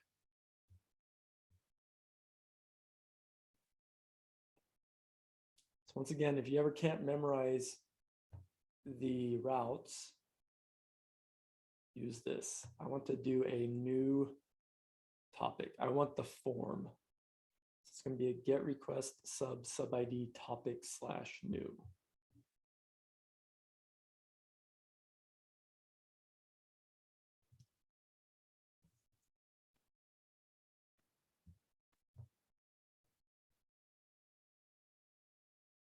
But I can't use, I actually want the ID of the sub, so I have to give that to the URL. That's going to be props.sub.id.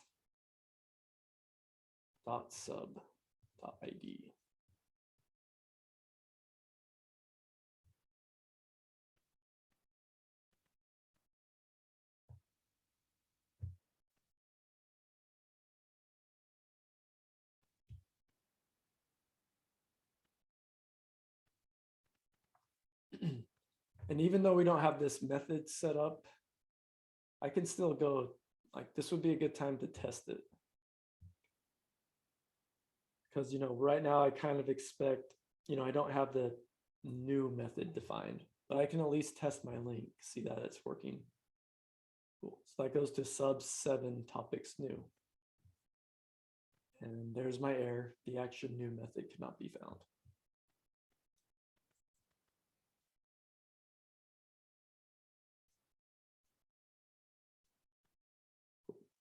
So now I know that my link is working.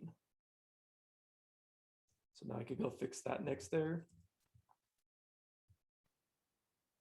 Just do this down here, def new end.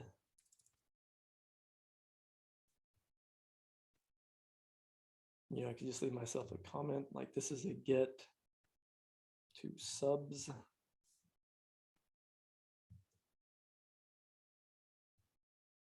Sub ID. topics, new. And this should show form or you know, we render form to create a new topic.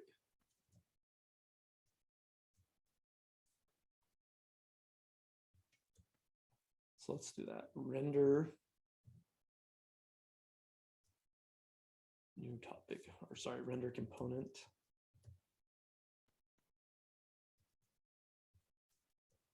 New topic.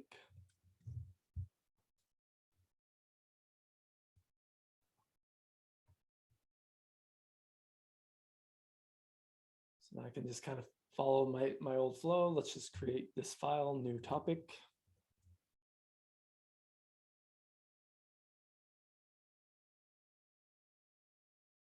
Can maybe from Slack just, or type it out myself. Let's maybe take one of these components, just kind of a dummy. New topic form.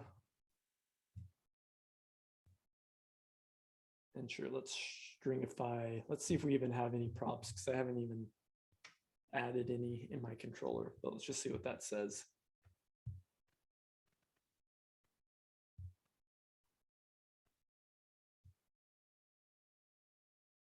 So my topics controller, we're just rendering that component we just made. And I'm just doing this small steps at a time. Go back, you know, if I click new topic, that takes me to my new topic form. And, you know, props is just an empty object.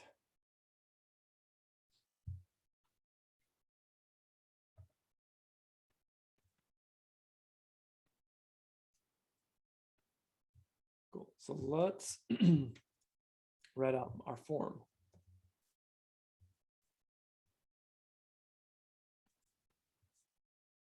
Form.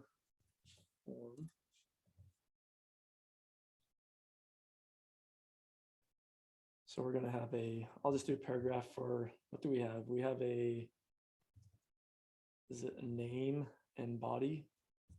I don't ever remember what fields I have. I can always look at my schema. So a topic has a name and body.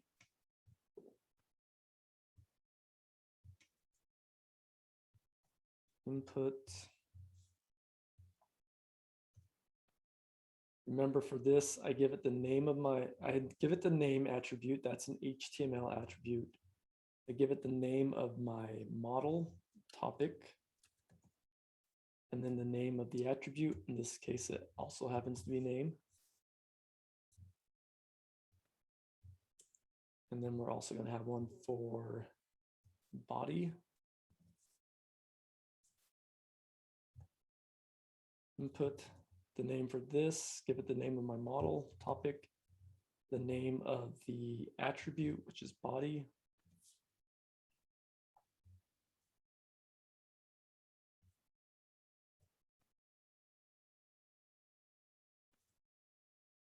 Or this one I could maybe make like a text area, since, you know, this is just going to give me a little bigger area to write. Since this type of data was text, I could change my HTML input to be a text area. Do a button. Just says add topic. And give this a type equals submit. For now, I'm not even going to do I just kind of want to check how it looks. Not even worried about, you know, handling this action right now. Just going to see if I have my form set up.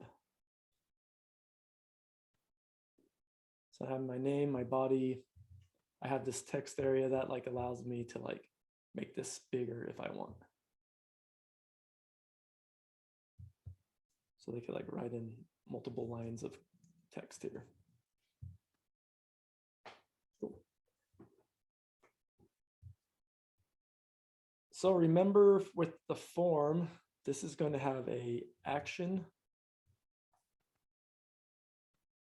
Now this needs to go to my topics create method, because that's where I create a topic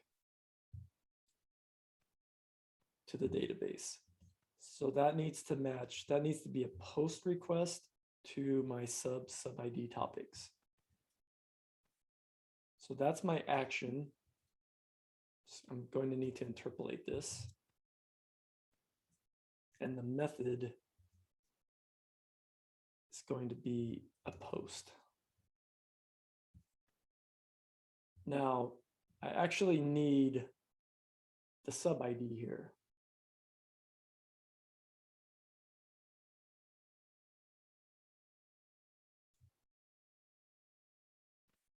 So what I could do here is let's go to my topics controller. And pass that sub.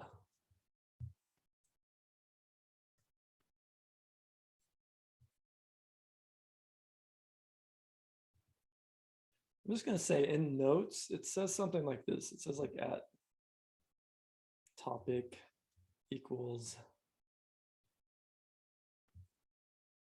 at sub dot topics dot new. This is in Neo notes. I'm going to say this is not needed.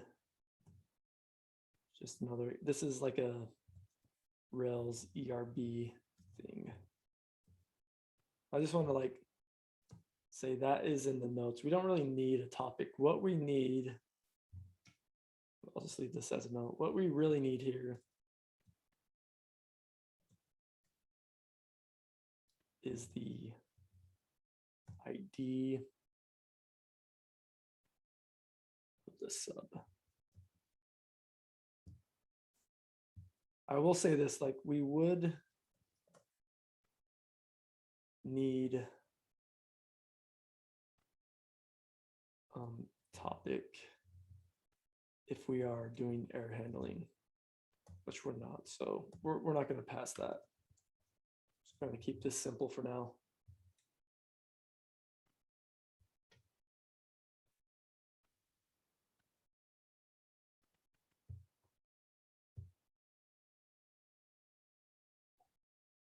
I should say in Neo notes, not new. But now, because what I do need that ID, because I need that to match my the URL. But now I do have the sub prop. So in my new topic, I can now do, props dot sub dot ID.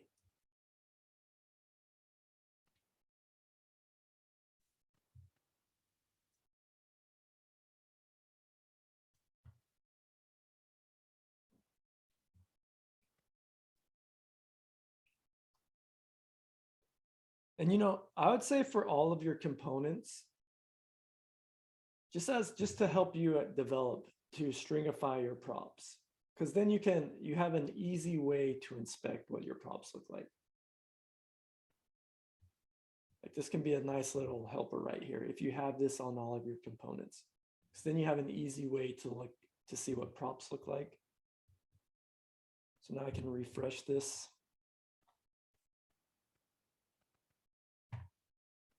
So now I can see I have a sub prop that has the ID, name, and all that stuff.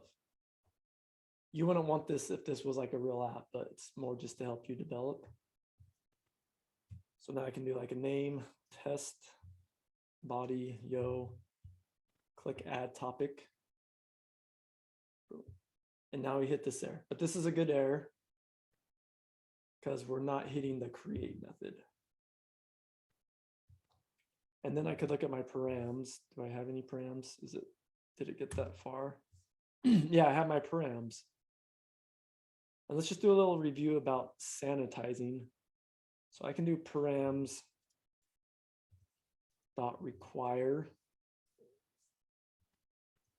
topic. See, I have a topic key in my params. So let's do params dot require topic.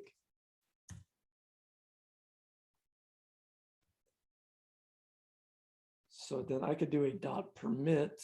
So this is saying, hey, make sure topic is there, but let's just permit body. See how that filtered out the name? Like now I just have body yo. Well, I want that one, so I'm going to also permit that one as well. And now those are both coming through.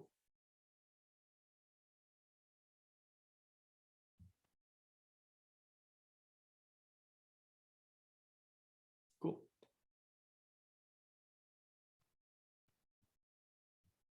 So that's what I'm going to want to have in my, that it's going to be called my topic params method. It's this params.require topic. So the name of the model, want to make sure that key's in there in my parameters. And within that topic hash, I'm going to permit anything. I'm going to permit name and body. So if there's anything else in there, I'd filter it out.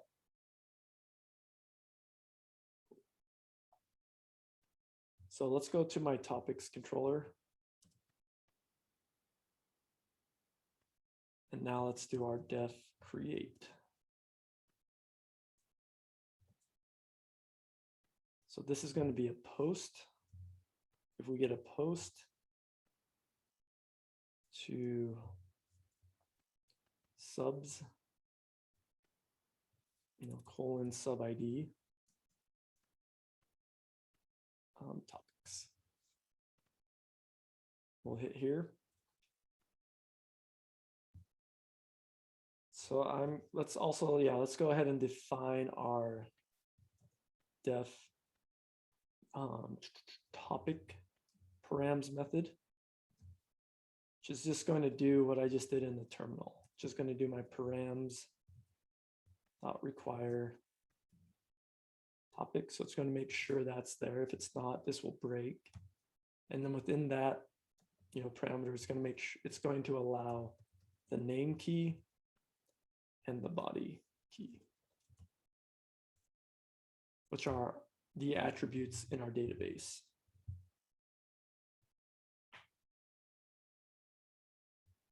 So normally I could do it like this. I could say a topic dot create, but just like we did in our seed file, let's use our sub to create this. So at sub dot topics dot create, and then let's pass it the, actually, sorry, I'm going to do save. Sorry, topics, I'm going to use the new topic params.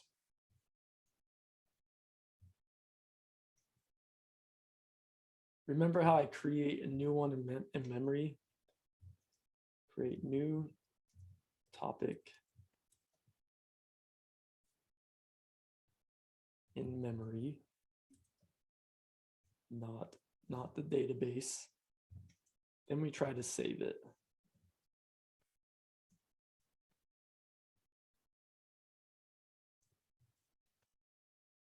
And I can, doesn't really matter. I can make this still the instance variable. All right. So if we save here,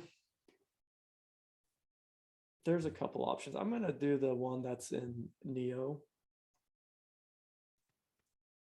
Let's just look at what this one does. Redirect to at sub at topic. It's a little weird syntax, but this is actually the same as taking us to the subtopic path. I'm just going to leave this as a comment, redirect to, and we can look at the routes here.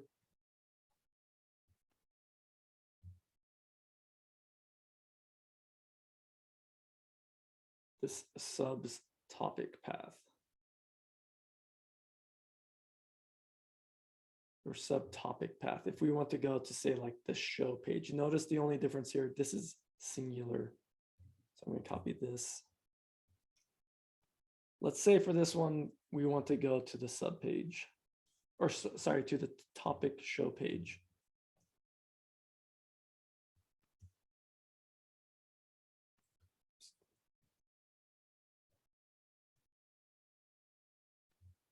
So I could say it one of these two ways.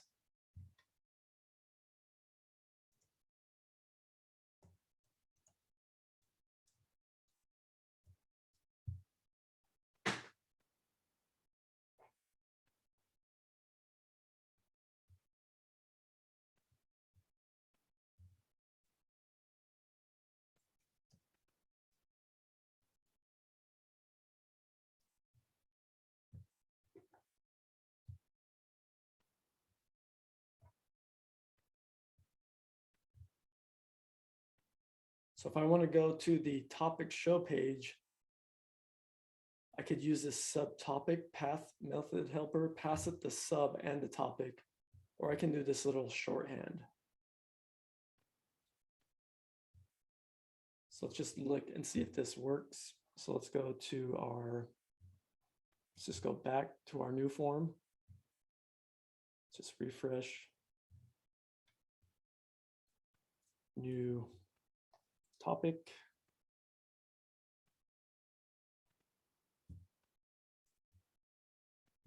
And we're on our JavaScript, so new topic for JS.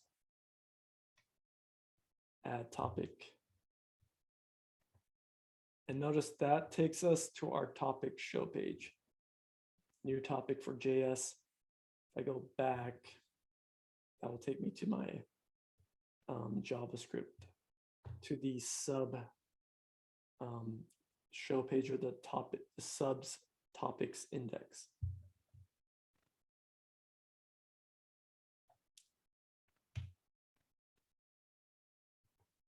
So navigation can get a little more tricky here. Like, where do you want to go? It's kind of, it's kind of up to you as like the developer, or like the UX. It's when I create a new topic, where should this go when we're done? It's kind of up to you.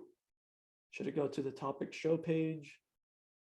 Should it go to the topics index page?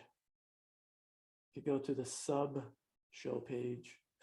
We have some options.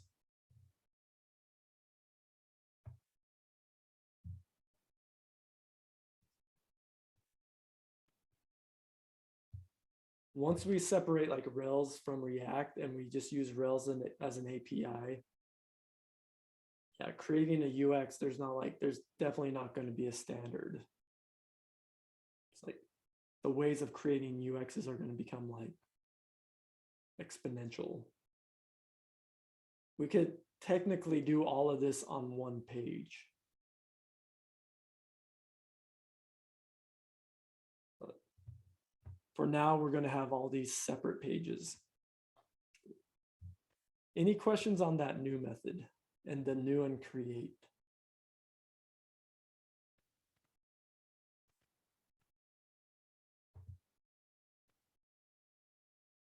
We have one more, we have the edit.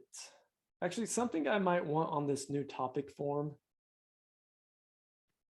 I think it'd be nice to have the name of the sub. Which we have that information, we just need to add it. New topic form for props.sub.name.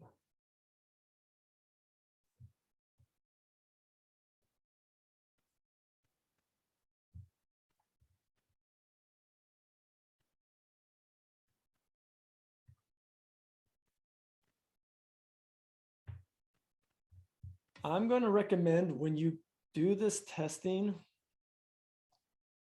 So let's just start at the start. When you start creating stuff, you use realistic names. Because I could come in here, I could create a new sub, and just to test, maybe I'm just doing like ASDF. And then for there, I do like a topics index. I do a new topic.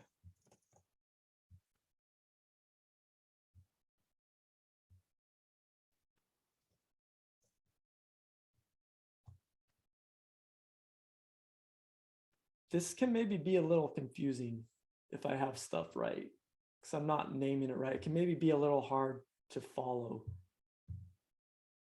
But like if I have something like this where I'm using like, real actual names like JavaScript, even if it's something simple like food. So when I go to like the show or the index for food and I see like Mexican and Thai and do like a new topic form for food, and then like, you know, do like, I don't know, pasta, just keep this data like realistic looking. I think this is going to help alleviate some of just the confusion that the has many brings. So use realistic data as something to help you.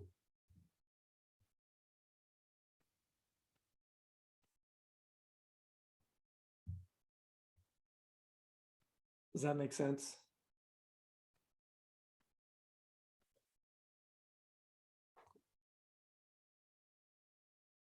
Because then all of a sudden, maybe if I saw like, if I went to my foods index and I saw some like JavaScript stuff, I'd be like, oh wait, something's not working here.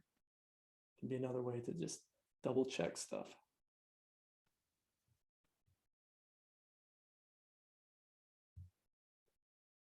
Cool. Sweet. So let's go ahead and let's go back to our topics index. So the last thing we need to do is our edit function, edit a topic. So let's do the link for that first. So let's go to our topics.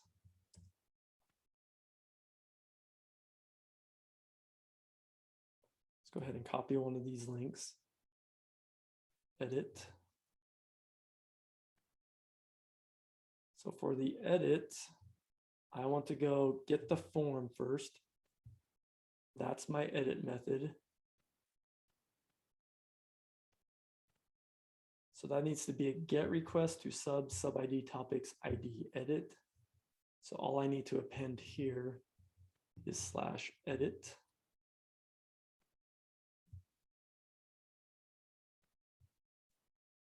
And just do this, especially now when we're working with nested routes, just do small changes and test. So I'm expecting there to be an error that like the edit method is undefined in my topics controller. Cool. There's that error, but I now know my link on my React component's working, because that's where that link should take me. So now I can go to my topics controller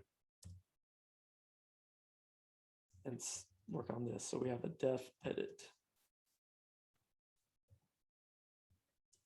So that was a get. And write these out too, because I think if you, even though this is just a comment and doesn't do anything, I think it's going to help you solidify these paths. So I go to subs, then I need an ID of a sub, then to topics, and I need the ID of the topic, and then edit. Return form to edit topic.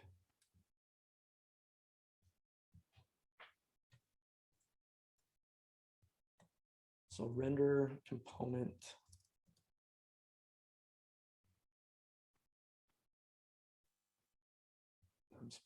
I cannot spell component, spelled that too many times. So for this one, we're going to do something called, we'll create a component called edit topic.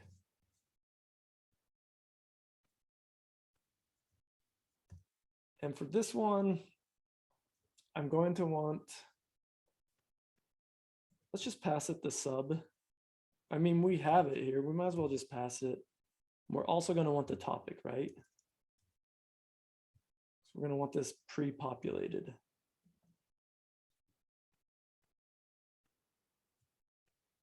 And these, once again, are defined because in our edit function, before we call this function, we set the sub and we set the topic, because we did that before we filled out this controller.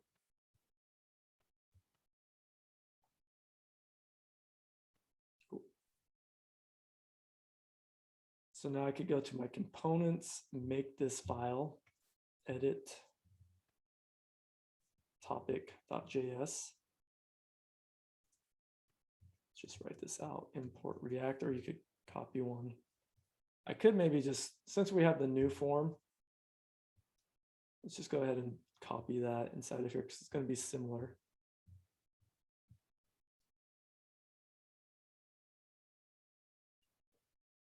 Switch this to edit topic, that to edit topic.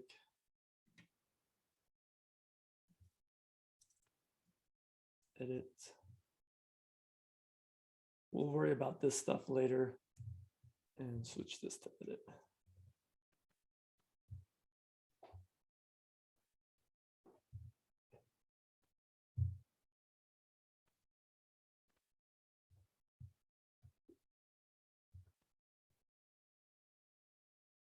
Now I can come in, refresh.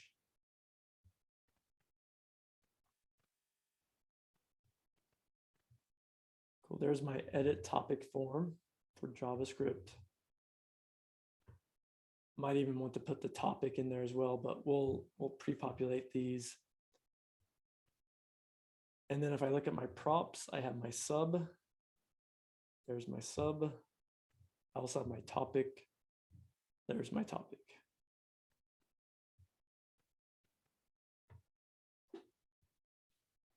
And then I have in my topic prop, my props.topic, I have my name and my body, which I'm going to want to throw in those fields by default. So for that, I could do the default value equals props.topic.name. And for my text area, default value equals props.topic.body. Just make that small test and see that that's working.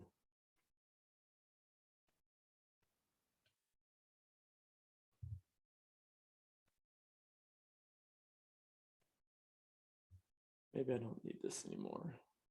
Say edit topic form.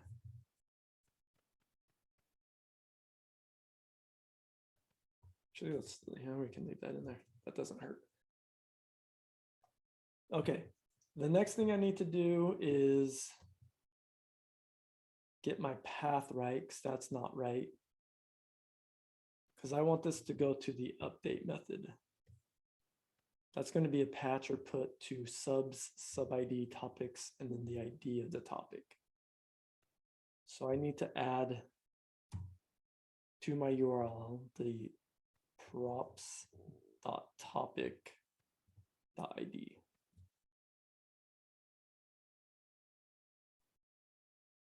And remember, there's this weird thing with our update that we learned about yesterday.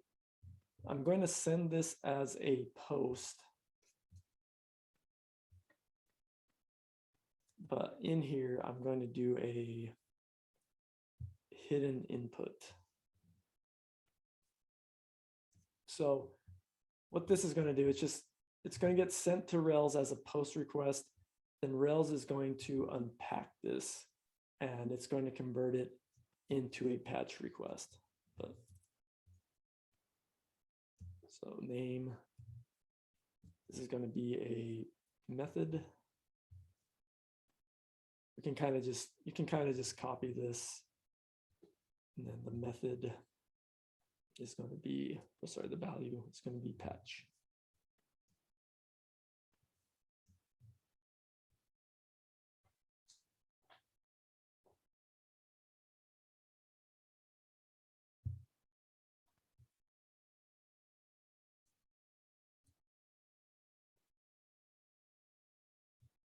Let me test this and make sure it's good, and then I'll Slack it out.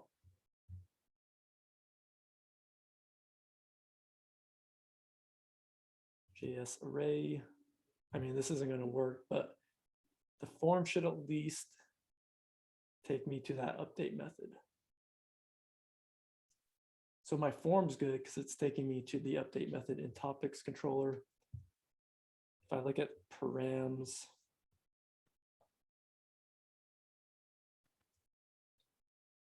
there's my topic param with name and body. Let's see if I'm actually in my. Notice how I can type this topic params function. That's just a function. I can call that function. And that's working. Cool. But I need to go and create this update method. But I'll slack out this form. Nope, wrong one.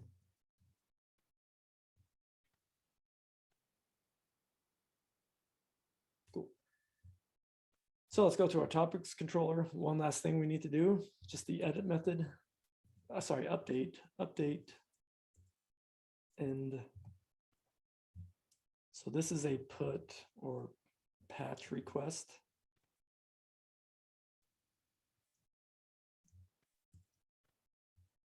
To subs, sub ID, topics, ID, :ID.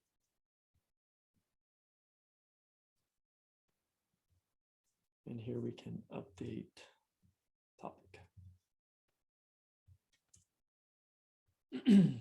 So we're going to do an if statement.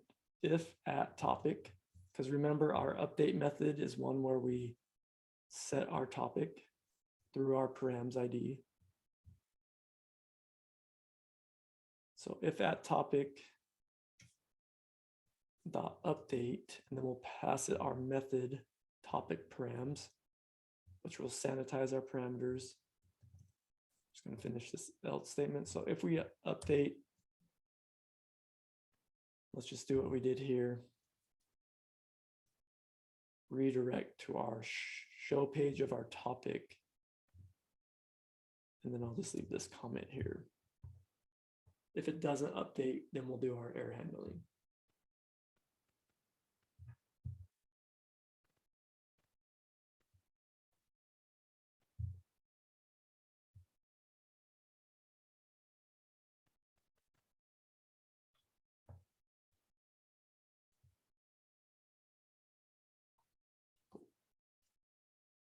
Go back, refresh, maybe change that to some bangs, edit.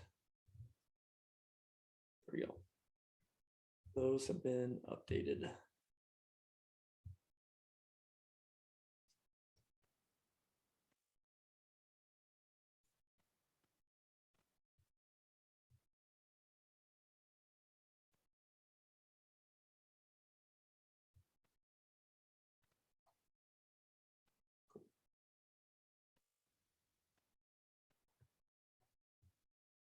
So that gives us our full CRUD actions. So if we go home, we have a users demo, we have a cars demo, we have our subs demo. This is all we've done the last 2 days is in the subs demo. I click on subs demo. That gives me a list of all my subs. I can create a new sub. I don't know, space.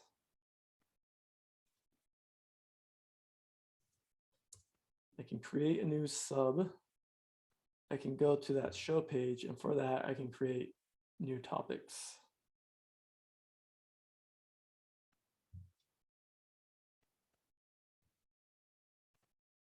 And then I can view a specific topic.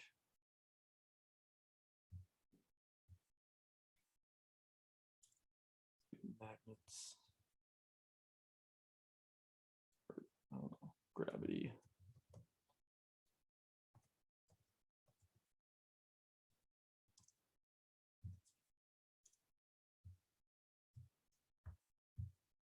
So I have a sub that can have many topics.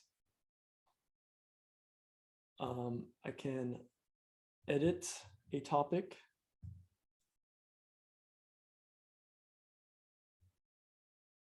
I can delete a topic, and I can show a topic. If I delete, so here's a random sub that has a lot of topics. If I delete a sub, it's going to delete all the topics that are associated with it. So I've kind of set up my database, so I'll never have a topic that is not associated with the sub.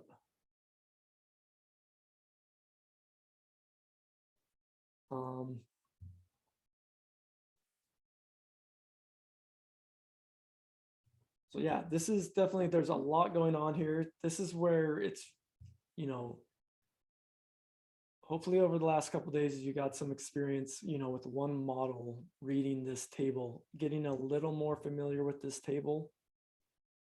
Because with the has many, it's very similar. It's just got a little more complexity because now we got to keep track of the sub ID. But it's still kind of it's still the same methods: the index, create, new, edit, show, update, and destroy. And the paths are the exact same. They just have this new sub ID.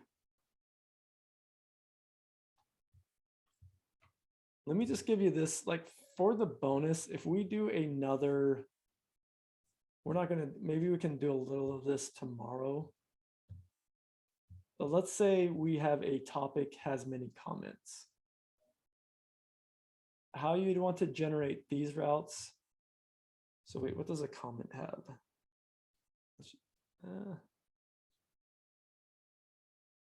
Let's just do this really quick. I could do a Railsdb model comment name. Topic belongs to, because my comment belongs to a topic. My topic has many comments. Railsdb model or Railsdb controller topics.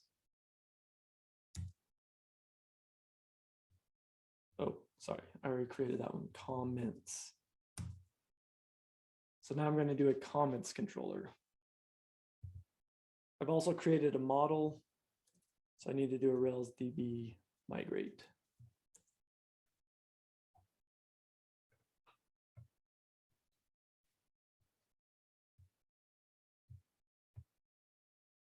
So I kind of go through the same step. There's one thing I just want to show you just in case if you do try the bonus, because there is like a bonus in the homework of doing, you know, doing like kind of like these 3 models with this type of association. I just want to show you this with the routes file. I think you might want to, you think you'd maybe do it like this, do end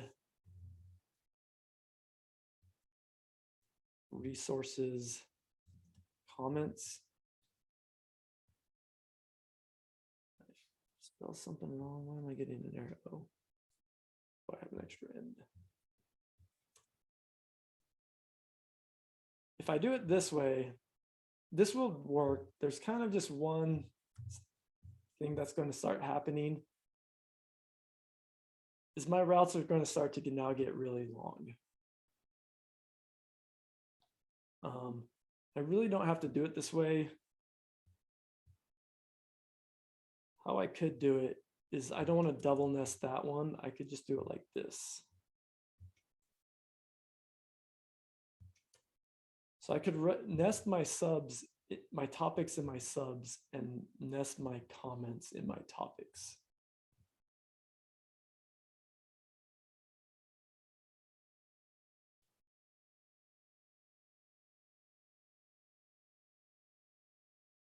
And then that way, when I relook at my routes,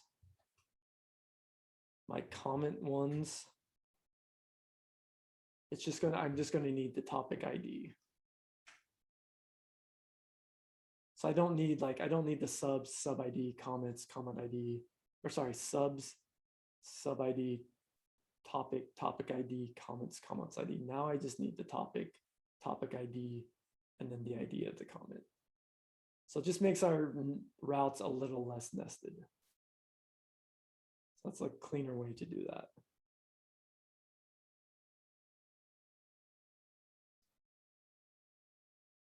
And I'll push that up to GitHub so you have that example.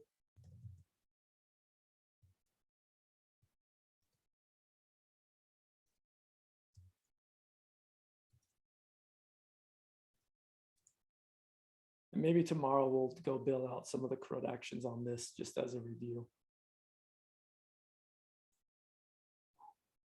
But yeah, this is usually a hard one to wrap your head around the first time you have the has many. So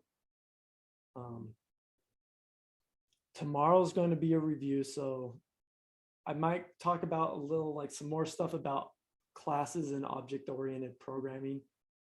But really we'll just use tomorrow as a day to review this, the whole Rails thing, the whole MVC, nested routes, has many, just all of that.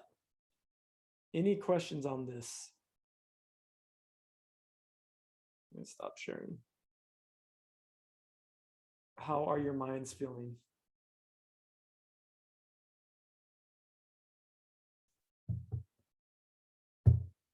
Is this like too much, or is this how a lot of people can be like this can be, I remember the first time, like, yeah, especially with nested routes. I don't know why, like I got the one model, like that didn't confuse me, but for some reason, the first time I learned about like the has many just threw me in.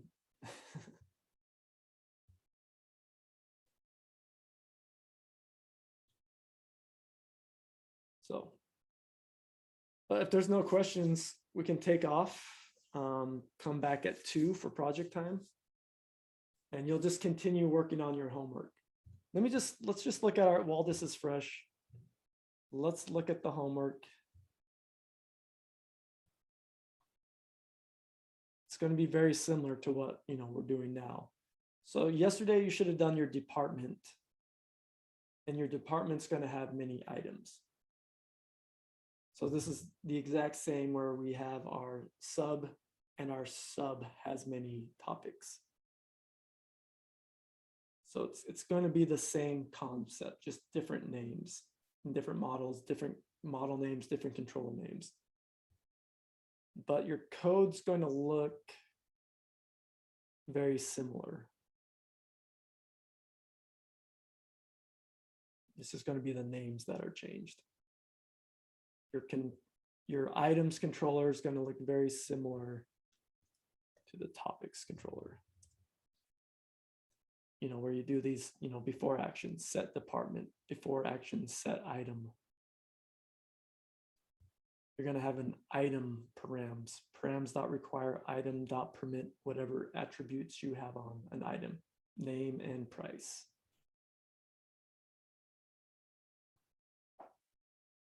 So that should give you a really good opportunity to really get this sunk in your head.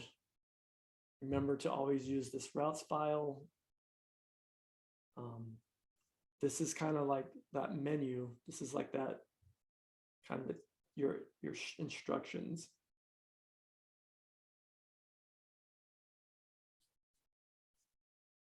Cool. There's no questions?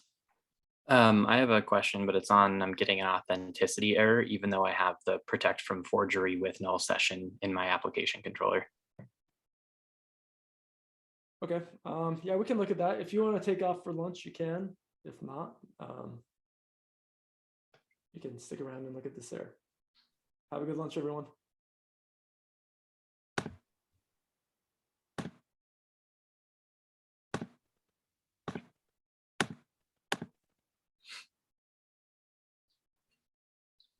So I've got my protect from forgery here. This is the error I'm getting.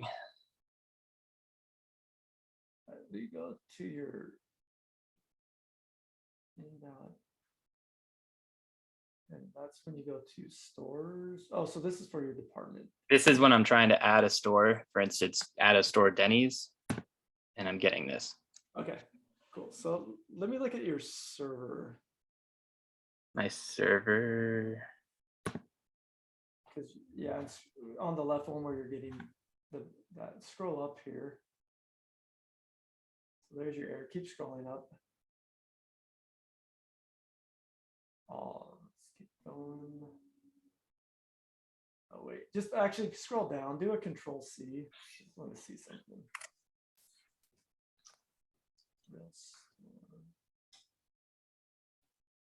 Let's just try restart this.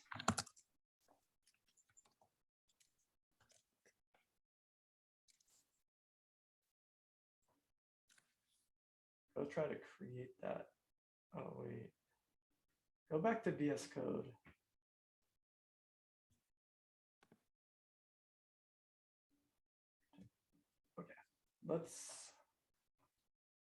Let's go try that again to create that.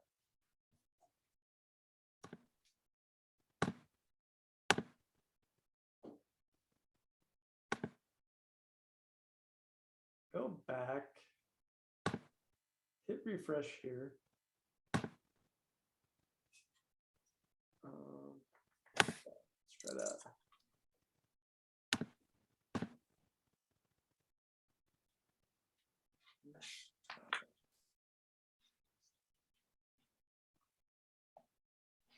Let's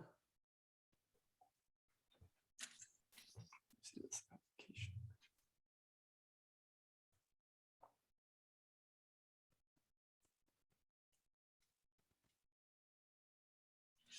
All right, let's do this.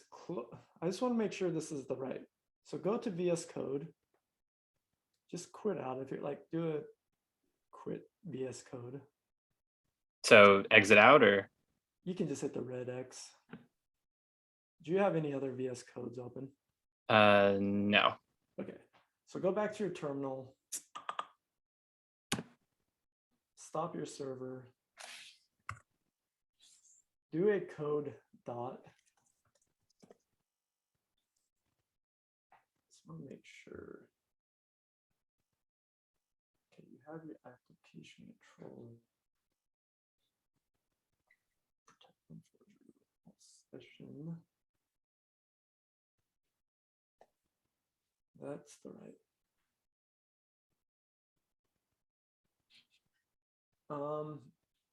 Go in here to like your new store file.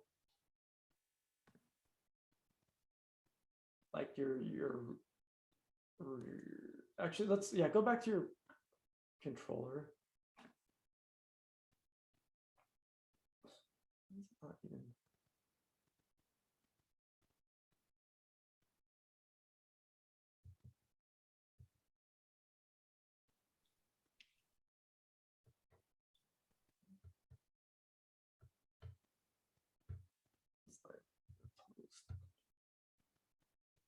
Okay, let's go to your like your form, your React form. Here. New store, cool. Just add like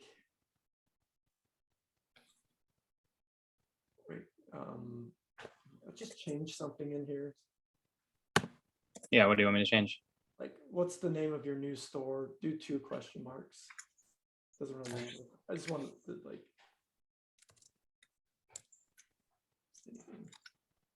Cool. Like that? Yeah. So let's go into your, oh, good. And then, okay, now let's go back to your UI.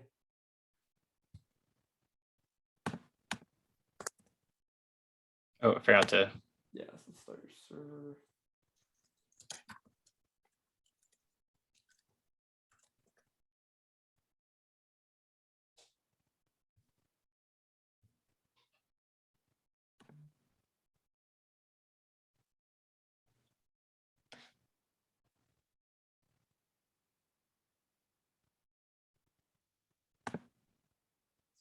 Okay, so that's changing it. I kind of wanted to make sure this is like, this is a weird one. Now go ahead and click in the store, like add a store. Should I try it without any info? Throw in a name, just whatever.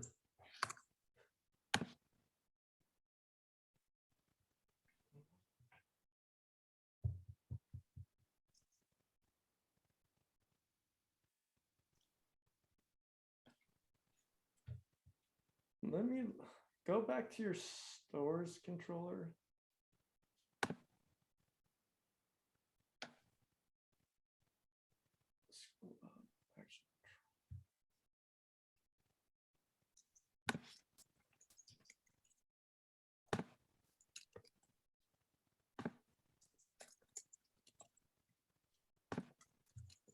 Why is there? You have this base action controller : base. Get rid of that : base. Here. Yeah. And then the whole, it shouldn't say the : base. So no base, Yeah, no base. just that. Yeah. Cool. Now, I'll try that again. Oh, now it's giving me more errors. Oh, action. Why does that say action controller? Oh, sorry, I could barely. It should be application controller. For here. Yeah, that's your error. That's why it's not doing it. There it is. Okay.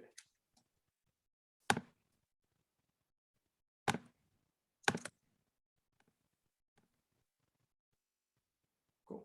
Okay, so now I can probably keep going. Yeah. So if any of your other controllers are doing that base, then They weren't, funny enough. It was only, I mean, the authorization token that you gave me worked for edit, which was funny, but it didn't work for new store. yeah, it's because your controller wasn't extending the right class. It was because it was yeah. All right, well, I think we figured that out. Thank you. Cool. Have a good one.